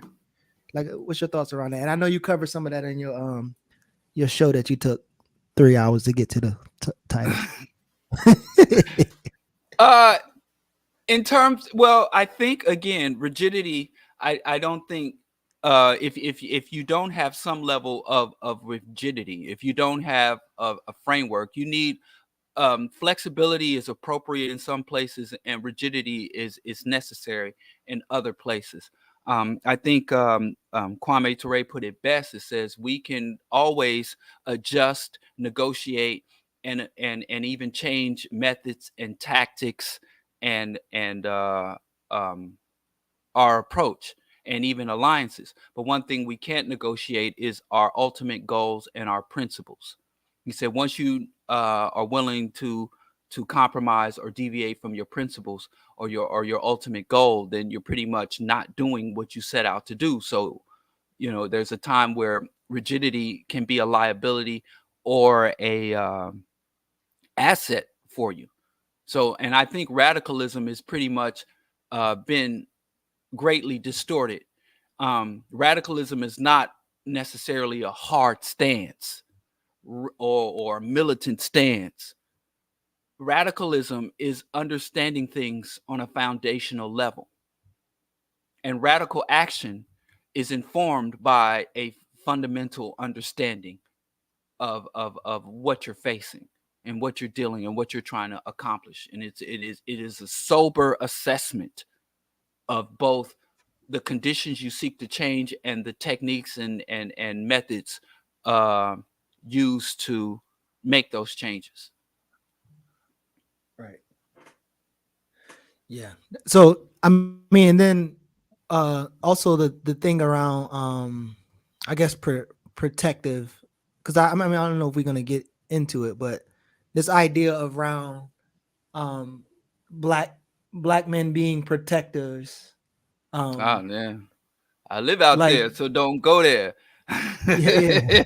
No, but the idea of like getting it, and so two things, right? So last week or the week before, I don't know, maybe we're still talking about it. People responded to the sister who got hit with a brick without knowing the details, right? And then people asked what happened. This week, you have the young boy getting yelled at, and you could see the video with the one with the brick. You don't even really know. You don't see a video, but is it fair to be like, okay, what happened, and does what happened then changes your response to say if that was appropriate or inappropriate? Do you think that conversation still can be had too with the, like, for instance, if the young boy did something atrocious or he assaulted somebody or whatever the case may be, like, and again, not to say that even the person who got hit with a brick, that was appropriate if it happened or if it didn't happen, whatever.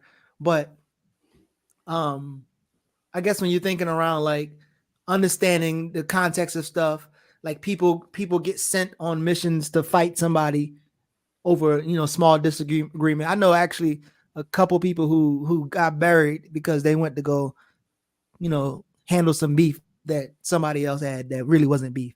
So when you think about like this protecting, what are you, again, I didn't see it on the video, but what was your conclusion or thoughts around that? I think the very concept of the protector is very flawed and warped, and to me, it's not even a rational position to hold. It's really weird, and I think it's also outdated that black men protect, or black men fail to protect black women, or black men are obligated to protect black women, or males or men being the protectors overall. the men in this society, in this patriarchal societies, are the main source of violence and homicides, and men in this society are the primary victims of violence and homicide. The vast majority of violence that is suffered by women is intimate partner violence. So even if every man took on himself to be a protector of women in the streets, a woman is most likely to be assaulted and harmed by someone in their home, someone they know, they trust, they love, or they're intimate with. So, I mean, in this male protector, if even the men who stand up and say, yeah, I'm going to look out for my sisters, more likely than not, you've got to start with your grandfather, your fathers, your uncles, your cousins, because the main threat to the women in your family and the women in your community are their male relatives, their male partners, and men they seek. So I know that it is very comforting, and it reinforces a lot of our indoctrination to see man as the protector and the woman as the protectee. But when we look at the dynamics and complexities of society that we're living and our ultimate goals in this society, it's rather obsolete and even absurd. And I even find women that say, that are conscious enough and intelligent enough to say, smash the patriarchy. But then they again turn around and say, oh, men must protect women. And or as I tell the sisters, sometimes you want a capitalist in the streets and a socialist or revolutionary in the sheets. So they want to say, well, we want to upend these unjust, oppressive gender roles and these gender standards. But then again, we also want to maintain certain elements of it. So we do have men that talk about my black queen and our black sisters, and they call black women goddesses and queens, and turn around and treat women and have expectations of women to behave like peasants. And just on the other side, sisters want humane men, but they also want that ability to be the protector. And I would joke with my wife all the time because it's a losing equation. And whenever my wife would complain about laundry, you know, we have 2 sons, and she'd be like, you know, there was a lot of laundry and a lot of dirty clothes, you know, with 2 boys who, you know, a teen and a preteen in the house. She would complain about laundry, or she'd go to cook something and find the ingredients aren't there, and it's like, oh, I'm sick of cooking dinner because y'all just don't, I told y'all not to eat those potatoes or something. And I would often joke with her, like, well, that's your job, because if an axe murderer kicks in the door, then I have to be mobilized. That's my job, is to make sure the axe murderer kicks in the door. Then it's your job to cook, to clean, to raise and nurture the children, change the diapers, and to do all this stuff, while the man is set and poised to confront this ominous threat and be a protector of threats that generally, by and large, never manifest. So it's a losing game. And I've even seen sisters put memes about protecting women, and they don't even articulate what the true threats to women are. And like, especially for women in this society, violence isn't even in the top 5. You know, heart disease, medical neglect and malpractice. You know, if brothers wanted to protect women, protect our women and children, you got to go punch the doctor in the face. So many of the problems that harm our women don't even manifest themselves in something that can be punched or shot or beat. They're embedded within the culture and the policies and practices of long-standing institutions. So men's capacity to do violence and enthusiasm or willingness to do violence, even though it does have its place, I think it's overhyped. Not to downplay the sisters that suffer violence, but when we're talking about violence versus the overall threats to women in our community or our community in general, it's not going to be solved by men willing to go out in the streets and fight for our women in that context that they were speaking, just being bystanders when they see something and jumping up. So those stories get a lot of traction. And for all the people sharing the story of a woman assaulted in the streets, and they don't share the stories or the New York Times articles that talk about maternal injury and maternal death. There are Black women dying in hospitals simply trying to give birth, being injured. Black women going through a lot of medical procedures, amputations, mastectomies, in unethical medical practices. So if we really wanted to protect our women, it's not enough to be willing to step and do violence to another man on the streets. That opportunity is relatively rare, and it leaves Black men specifically off the hook for a lot of work we should be doing. If we just sit back and say, hey, when the axe murderer comes, or when the creep or the freak jumps out the bushes, I'm the one to call. When that is a relatively rare occurrence, and there are daily ongoing harms being done that we don't even acknowledge, let alone stand up in solidarity with Black women to fight against and address. Right. So I always recommend that Black Love is Not Revolutionary. That video, you actually got to your topic sooner, right? You didn't take 3 hours to get to it. Oh, you know, I hate love. I can't wait to talk about how bad love is. So yeah. But so I'm curious, like I'm a hater. I'm curious, as much as privacy you want to share, but like, how do you and your wife have conversations around cultural or community gender wars? Like, what are those conversations like? Because I mean, I know the sister who, I can't remember her name, but she wrote on Hood Comment, she wrote something about how to end gender wars. But what have y'all conversations been like? I obviously can imagine what you're saying, but how do your wife see it, and how do y'all have those conversations, if ever, about gender wars? Man, I think we had those conversations early on. We've been together for 23 years.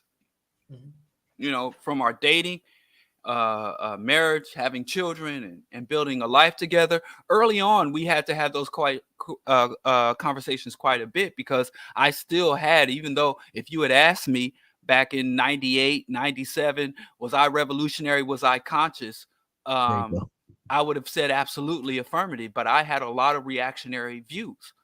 You know, I was raised in the Christian household and baptized in the Christian church. And my father and older brothers were Muslims. So I had a lot of sexist, reactionary, and even misogynistic views about women and the woman's role, and my role as a man and an alpha male. And early on, you know, when our first son, who just reached 21 this year, when he was born, my wife stayed home and was a stay-at-home mother, and I went out and worked. And you know, and she's really a brilliant woman, and she went eventually to get her PhDs, and she's educated generations in our community, you know, as a radical in radicalizing several young scholars in our community and abroad.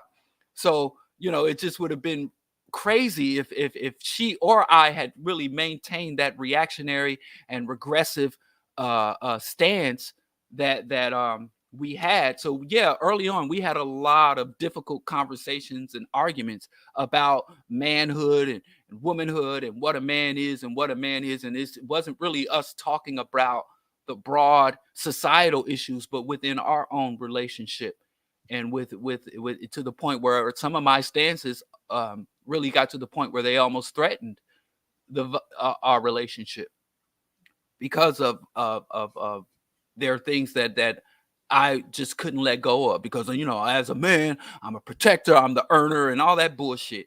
And now I realize, you know, for quite some time, this bullshit is kind of funny to think back to those times. But yeah, so yeah, it wasn't just that we had conversations about it. We had conflicts, because I came into our relationship with fully ingrained sexist ideas, and misogynistic views about women, even though I had left the church when I was 14. You know, things related to original sin and man's dominion were still there.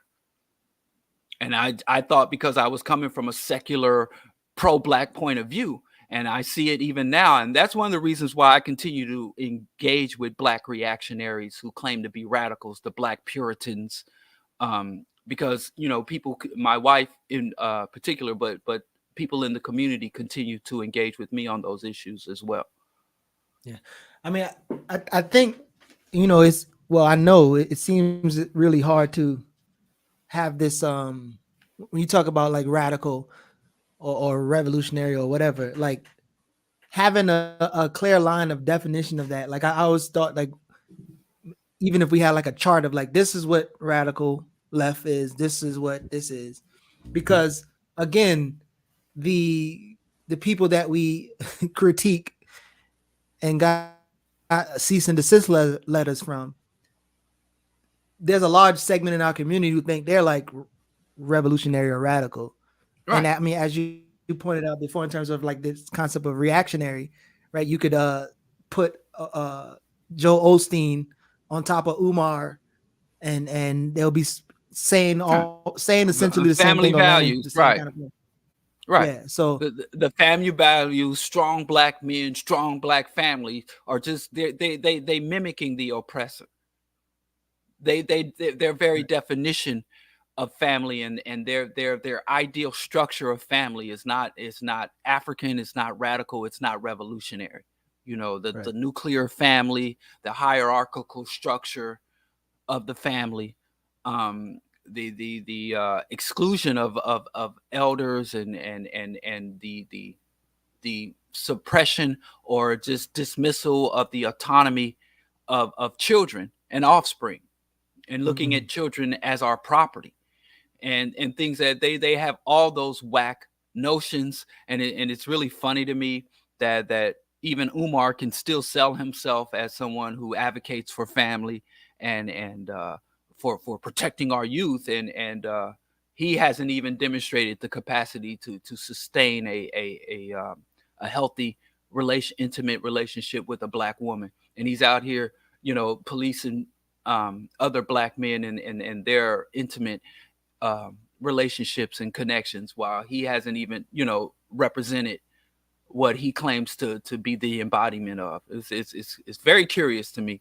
But that's why I think where Dr. Ball often laments his inability to reach these mainstream outlets, where Dr. Umar is going on and a living meme, who's literally a living meme, gets to go on there. And I think that that our enemies recognize that if Pan-Africanism to be represented, they'd rather have Dr. Umar be the representative. Like, if I could pick the representative of white people, you know, and who will represent white people, I would pick very particular white people. So I think it is a testament to his integrity and the quality of his research that he doesn't get to go on, and people rather have Umar on in the larger media platforms.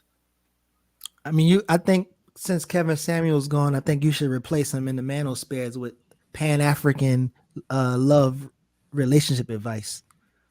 I've been accused of being gynocentric. I think I've pretty much sullied my name in the manosphere. I have sincerely I think you can come back. I think you can come back, man. Like, because I mean, I think it's an argument. Even as you said, like this idea of having intellectual struggles or even debates early on in your relationship. Like, is that a negative thing, a positive thing? And again, I mean, you've been out of the game for a long time, so maybe you don't know, but you at the time you find it to be positive, right? Since you said that you did it. I think the outcome was positive. I don't think how I went about a lot of things was positive, but we were both young. We were in our 20s and we were both young. So, but again, I would never give relationship advice. Like I think that's a setup. You know, I get out here and be like, brothers, what you need to do, and brothers, and I go off and fly off to a seminar and get on the stage and be like, the Black family and Black man, how to maintain your relationship and how to love a Black woman. And I come back to Chicago and my clothes is on the lawn and the locks are changed. You know, as Biggie Smalls says, when the wind blows, I see my polos and Timbos, you know, I see my shit rolling down the street.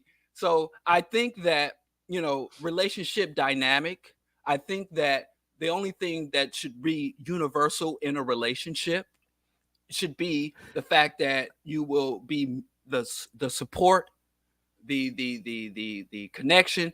There's certain things, but 99% of anything that goes on in a relationship is between you and that person. And people are very different. And not only is everybody you engage with is different, they change over time. They evolve, they devolve, they can progress, they can regress. Their interests change, their points of views, their priorities change. So it's impossible if you're going to some guru to tell you this is the formula. They're wrong. They are absolutely wrong. So there is no magic formula for a successful relationship. You know, and you can say the trite surface shit. Communication is key and all that bullshit. But sometimes just shutting the fuck up is key as well. You know, so it's just, you know, I've seen people a lot of times, people in relationship talk themselves off a cliff, and the couple that just knows how to be like, I ain't, you know, let's just stop talking, shut the fuck up, and that will sustain a relationship. So again, what you have to do is engage with the person that lies next to you or sits across from you at the dinner table. Engage with that person and understand, comprehend, and enter into that understanding what you put in and what you seek to extract. But other than that, relationship gurus are bigger con men and probably do more damage than these fake ass financial gurus. Damn. From my point of view. I mean, I can feel that. I won't argue with that.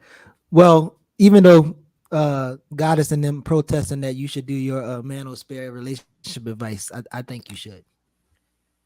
I'll be in my only relationship advice is the same as my parenting advice. Be there and be yourself. Be present and be yourself. That's all I can really say. Because what works with my children ain't gonna work with your children. What works with one of your kids ain't gonna work with the other kids. Right. I mean, that's just not, humans are way too complex. But you can say, listen, I want a intimate relationship with another person. I want that relationship to be fulfilling. I want that relationship. You have to understand what you need and what you're willing to give. And it's going to be different for everybody. And a lot of these dudes get this formula. I'm a high value man. And they start checking these boxes. And I'm looking for a high value woman. And they start checking these boxes. When you're looking for a prototype, you're looking for a manufactured product. You're not looking to engage with another person. And that's a big problem. You know, does her swag match your swag? You know, what's her education? You know, my wife used to say when she moved to New York and she was, you know, it's her own fault because she moved to New York and she was in the fashion scene and the publishing scene and all that. And then she would complain about how superficial people are and how everybody, when you meet them, they just start running down their resume and qualifications. And I'm like, you know, you're the one going to these, you know, velvet rope parties. Like, what do you expect? You literally put yourself, you know, it's like I go in a trap house and be like, all these drugs everywhere, you know? But she was like, there's no real connection. You're not dating a woman. You're dating a profile. You're dating an income. You're dating fashion. You've dating a big butt and a smile, but you never connect with that person. And once you connect with that person, you know, and a lot of people are like, you're not the person I fell in love with. And so I think when you do merge your life and connect with the person on that intimate level and have a life together, it's not that y'all are going to be static. It's going to constantly evolve and constantly move. So anybody that's telling you what worked in the relationship last year won't work this year. So you got some. Go ahead. I'm my bad, but you got some questions from the comments about what you currently, if you wanna get vulnerable on the camera, they ask. I'm curious, do you have contradiction there? Sure. Y'all have to ask Coco about that. She's the contradiction queen. I don't know. But for real, I do have an issue. You know, for a long time, I did like grassroots, bottom up organizing. And I did get very disillusioned with that. So I went into kind of advocacy for revolution, and I started working on like political campaigns and policy development because I just really was seeing myself, because I don't believe in self-appointed leaders. And so people are always like, well, why don't you do something? Why don't you do something? And I found that through engagement that I don't like activism. I don't like engaging in activism. I love activists. I got mad respect for activists, but I don't like doing activism. I prefer, statecraft and development and cultivation of institutions and broader things that weren't very attractive in this environment. So I was like, well, let me just go and do this other shit. So I've always wanted to return to my favorite part of the struggle, which is, just bare knuckle, grassroots, organic, ground up activism and cultivation within the struggle.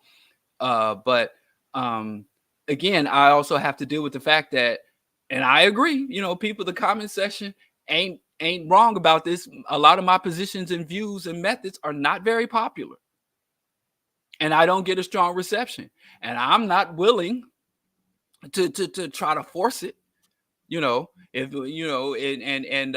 also understand that the man doesn't make the times make the man. And if people with my atheistic, vegan, institution building approach to the struggle, if the people don't want it, I'm not trying to force it on the people.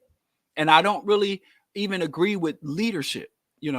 My position is I ally with the people to advance the struggle. I don't think it's necessary, and I don't think it's fruitful to lead people anywhere.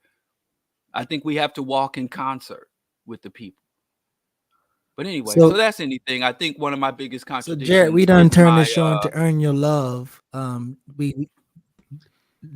I caught the.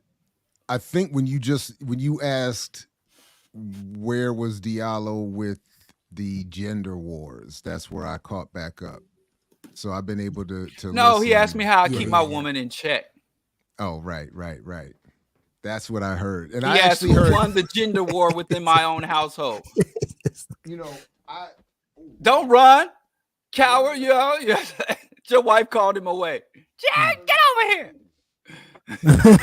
He got called away by his woman. See, he didn't win the gender war in his house. Your ass over here, don't say nothing. She telling him what to say. Your wife just told you. I just had my bad, man. I had a little candle incident. Damn. Mm-hmm. No, the only thing I thought I heard you say that not quite, but when I had thought I had put the candle out when I left, and it wasn't fully covered and it wasn't out, and then the thing was, the lid is, anyway, whatever. You got to get a tea sweeper. I got a candle here, but it's within a metal. Look at this. It's a nice thing. I told you I'm used to the finer thing. Yeah, I got to step it up. I got this thing, and I put my tea on there, and the candle goes in the bottom. So, and it keeps my tea warm. Oh, wow. And like one candle can last me a week. All right, I have to look into that. Yeah, you got to keep your candles. This situation is not going to work. But anyway, I don't like flexing on the internet, but sometimes it's unavoidable. The only thing I heard you say that I disagree with was something about my desire to get into the commercial spaces that Dr. Umar gets into, and that I lament not being invited. See, notice how the only thing he heard was when his name was mentioned. That's right. And it was because it's the only thing that I disagreed with, but because it was I just want to be clear. I don't desire celebrity or commercial media entree. The only thing I truly lament and complain about is the people on the so-called left and in Africana spaces who willfully, consciously decide to marginalize me or my attempts at a contribution. That's where I start to get irritated more than anything. I don't want to be in some of those other spaces or expect to be. Now, that said, I I like what you said though, Diallo. I like the way you put it. And so I was about to ask you, like, what is it that the chat has said? You said something about the chat got you and you got in trouble with the chat or something. I'm curious because what you said, because I didn't hear anything I had issue with. And I actually like the point you made about your basic, that it's not one size fits all for relationship advice. And your point about be present and be yourself, I think is a pretty good broad, umbrella, and I also agree that the people who try to give advice on relationships they have to be full of shit, because no one who has been in a sustained relationship over a long period of time would be unaware of the very specific nature of that relationship. So you have to be present, you have to want to put in the work, and you have to decide that you want to be together. Because there's going to be a lot of, imperfections and a lot of specificities and a lot of nuance to that relationship. And, so anyway, that was it. So what was it that the chat said that what did they take issue with? The chat been hating on me. They got mad because I said I don't show adequate sympathy for DeionSanders' amputated toes. Is that what you're talking about?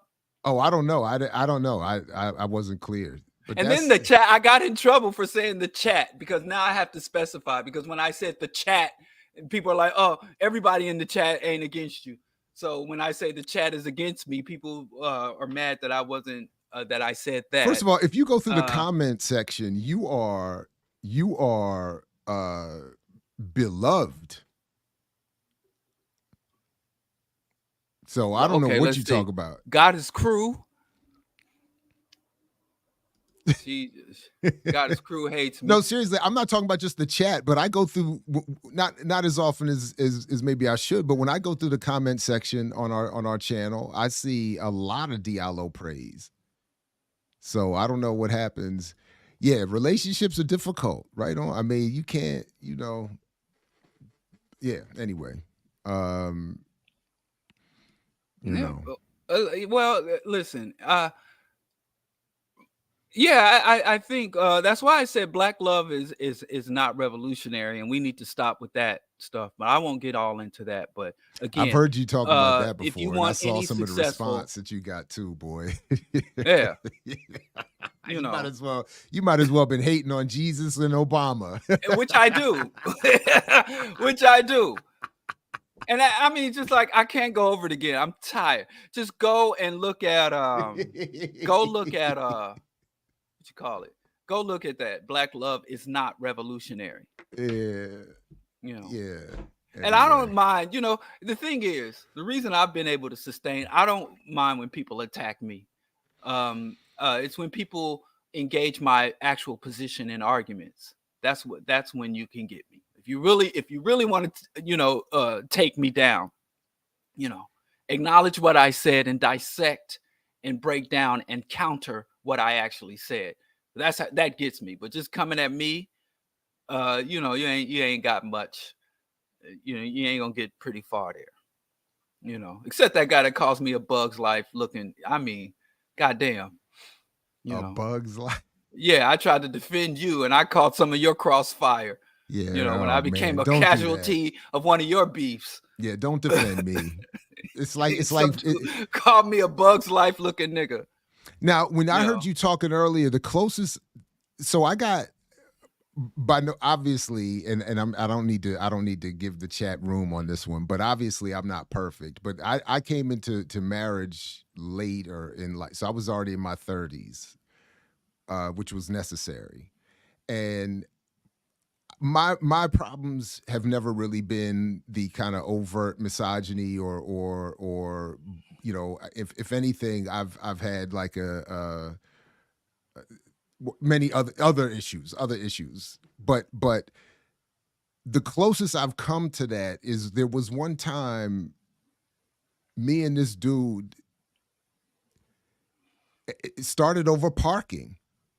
We're parking in DC, and this brother with locks starts like barking at me from the car.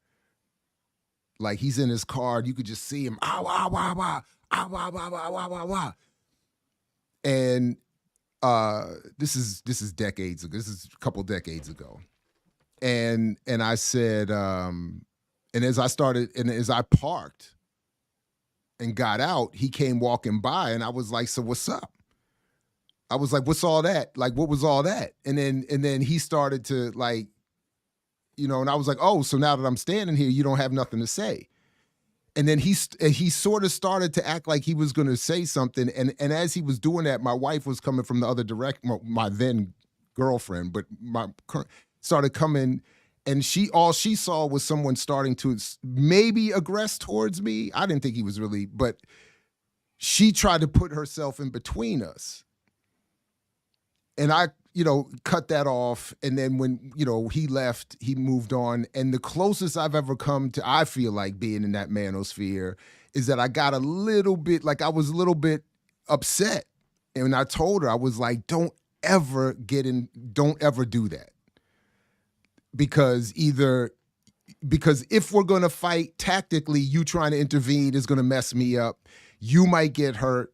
If we're not going to fight, but he addresses himself to you, then that might make us have to fight. Because, Jared's like, help the bear.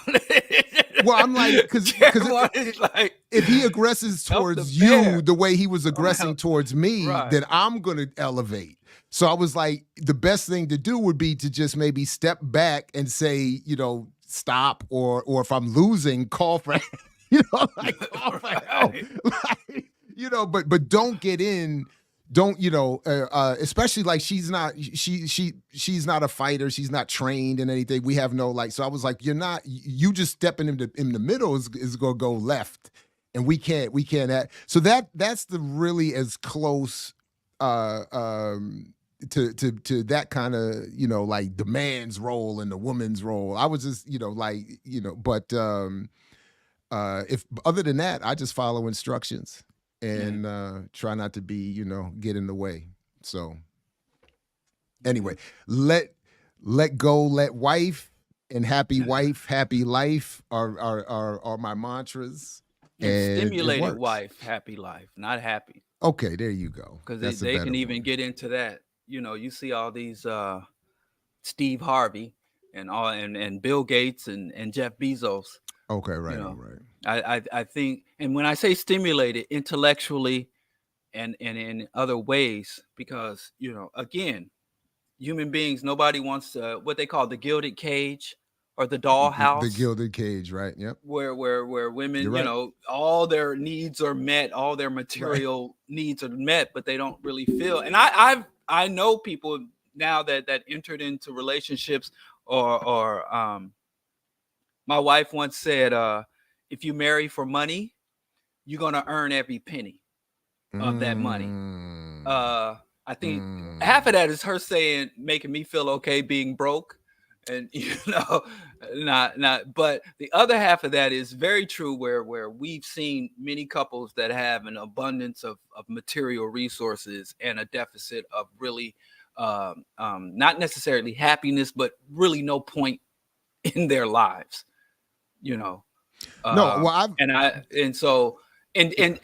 understand what you mean by happy, but as happiness is defined, money and things and consumption, and some women get fulfillment out of engaging struggles and solving puzzles in terms of looking at complex dynamics and being able to engage with that and can make contributions on a societal scale, on a communal scale. No, you're right. That's I like the elaboration. Stimulated wife, happy life. That's right. So, the other reason is somewhat similar to what you said. I've checked for that variable by assuring that I would lead a marginal and underpaid career. So I don't live. I'm not in a position to provide all those happy. I can't provide the gilded cage for my wife or anyone else for that matter, even if I wanted to. So it was it was a preventative measure. My relative inability to contribute to the household income is a nice little All right. Anyway, did you all do the TDJakes thing when I was gone? Did I miss that? I guess no, we didn't do no T. I saw the TDJakes things. I guess, man. Do we have Now time for that? Because it was sent as a special request. It was Now, sent as a special request. I already got in trouble talking about DeionSanders' rotten toes. I can't say nothing about the pack of hot dogs on the back of TDJakes' neck. I have to be sensitive to people's physical flaws and ailments. So, but the hot dogs that's not the same as suffering an ailment and having an amputation. Like that's like I don't like I feel like a pack of hot dogs on the back of your neck is not an affliction. Not as I wouldn't equate it with losing limbs. It's still an affliction. So you're being negative too. So you have a hierarchy of affliction. So I can talk about hierarchy of affliction. Oh man! All right. Well, let's listen to. All right. Okay. Most people don't have business; they are hustling. This is TDJakes' latest G. Have less than 2 employees and they don't know how to scale up. You know what? It is baked. Hold on. Let me start it over here.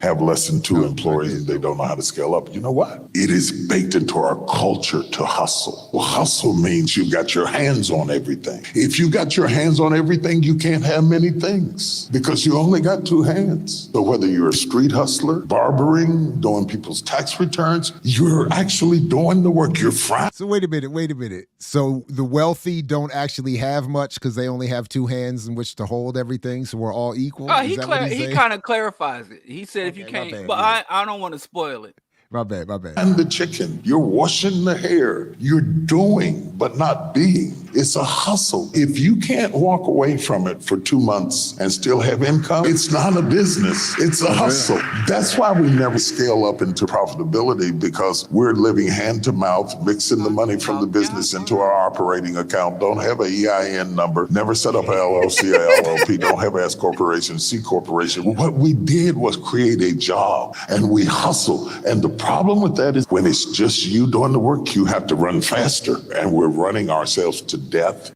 96% of businesses have less than 2 employees and they don't know how to scale up. Right.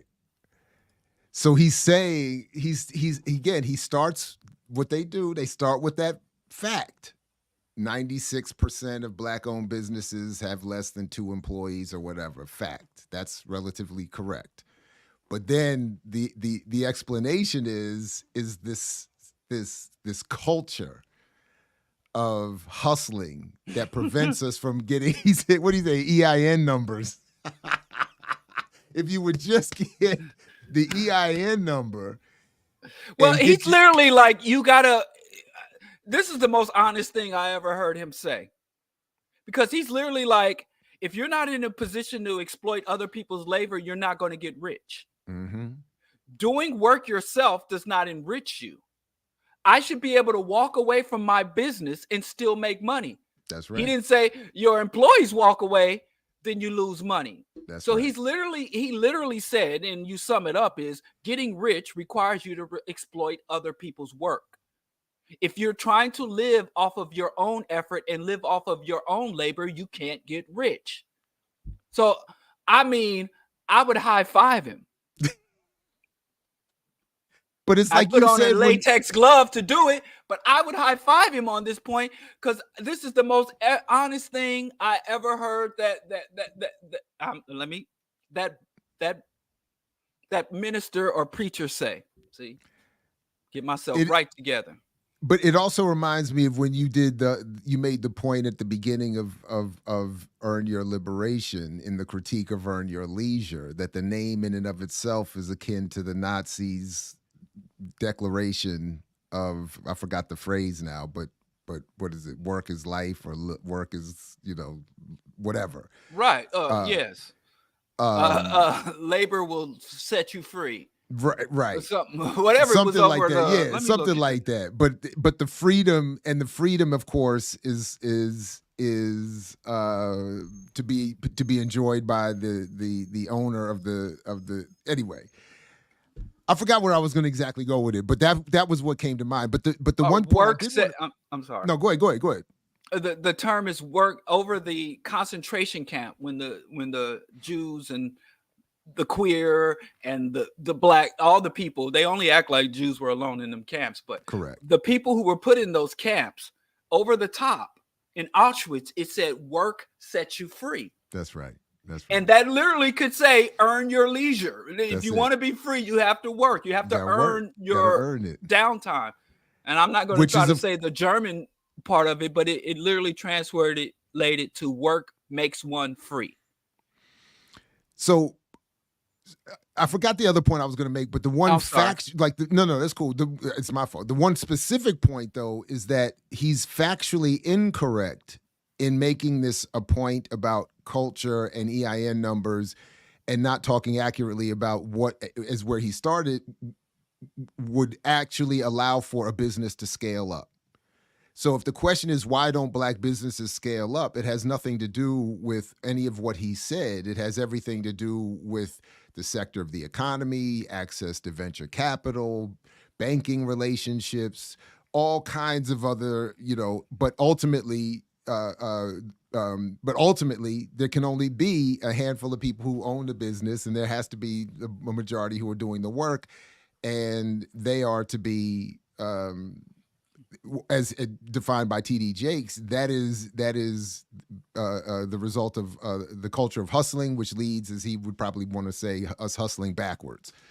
Well, no, he said you are a hustler, and he's actually diminishing the hustler. He's saying that the businessman is better than the hustler. The hustler has to live off the fruit of his own labor, whereas a businessman can walk away. Like Thomas Jefferson could walk away from his plantation for 2 weeks and still make money. Jeff Bezos could walk away from a Amazon distribution center or never set foot in it. Michael Jordan can walk away from a sweatshop. From the earth, Diallo. Right. Michael Jordan can walk away from a sweatshop or never even go to one and still make money off of them shoes that come out of the sweatshop. So those are businessmen. A hustler is a guy like me. When I had my little vegan restaurant and I'm showing up there to unlock the doors and I'm mopping the floors and wiping the toilets and my wife is in there prep cooking and laying out the food heaters, we was hustlers. We was hustlers because we were in our own business working. And like he said, we had 2 employees. Yeah, we maintained about 2, and a couple of times things got good and we had 3 whole employees. So, but if we didn't show up, we wasn't making no money. So we was hustlers. We were degraded because we were living off of our own labor, as opposed to being able to walk away and have someone else do the labor and we derive the money. I mean, he's being honest AF. I mean, come on, give him some credit. That pack of hot dogs on the back of his neck was sizzling. Come on, man. What did chat tell you about fat shaming? Did I fat shame? You ain't got to be fat to have a pack of hot dogs. Look at the back of Kanye's neck. I always said, I suspect, Jared, I'm not a spiritual man, I'm not a religious man, but I've always said that pack of hot dogs was whelps from your ancestors slapping you for being a coon across, because you only see mostly Uncle Tom's had that pack of hot dogs back there. Jared, did you read Lester Spence, Knock the Hustle or something about that? I can't remember the title, but The Neoliberal Turn.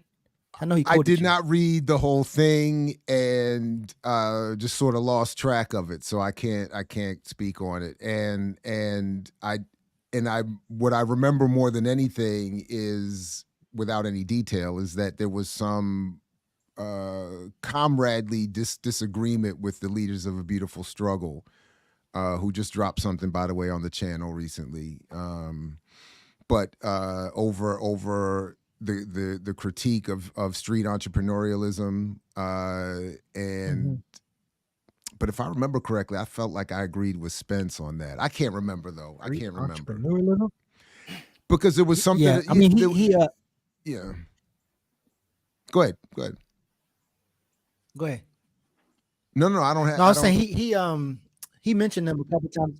He mentioned them a couple times about like the organizing that they was doing in the book about, like, I guess closing down the prisons. I mean the youth prison.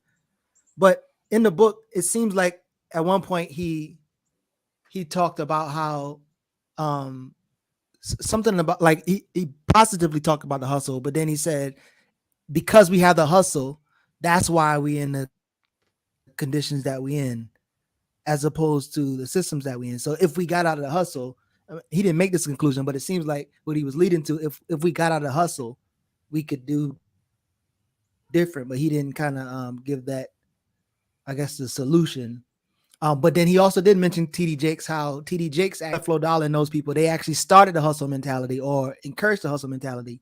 And which I say, like most of these black churches are incubated for entrepreneurship as opposed to being engaged in the political process.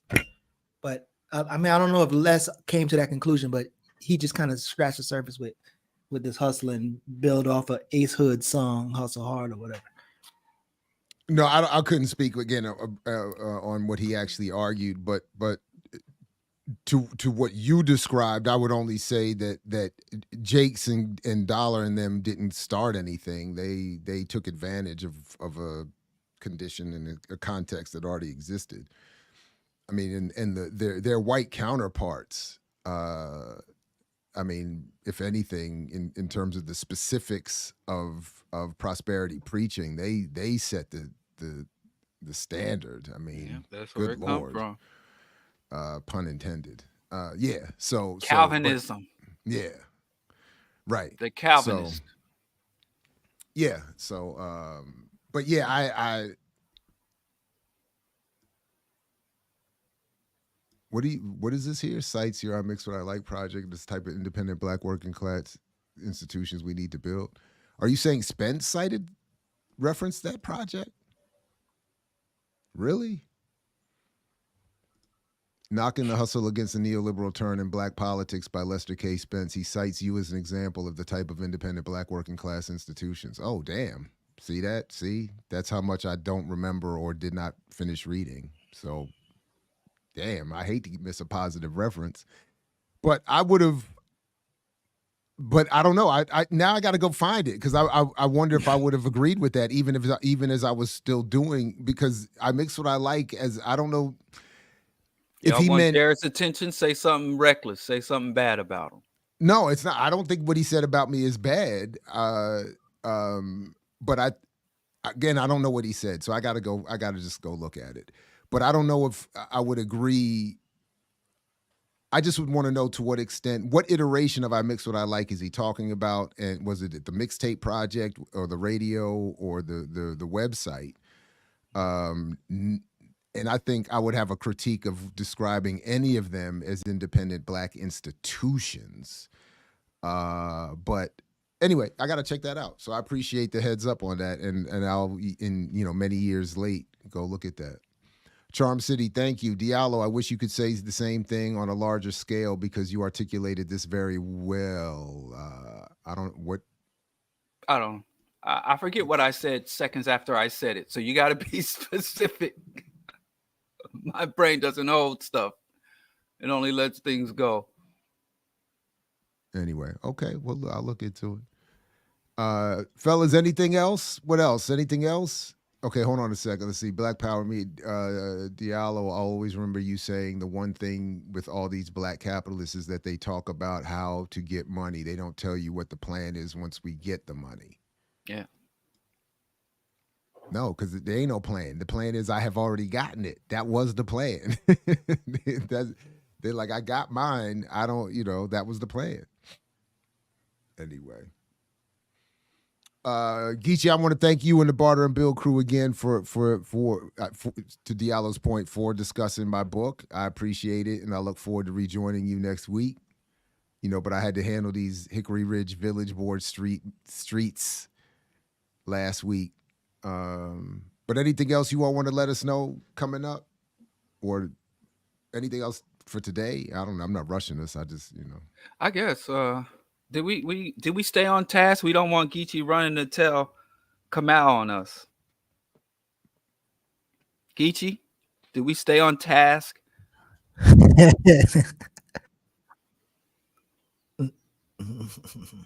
No, we didn't. Huh? Oh, damn. The credit human. I think that's the only thing we missed. The credit human. The only thing we missed was the credit human. But we good. We good though. You did a good job, Diallo. Your relationship advice took over, and that wasn't even on the thing though. Right. And now we've probably set some people on some positive, healthy relationships because of your advice. So we thank you, brother. Or just leave. I'm a big fan of divorce too. Jump out. Oh, dang.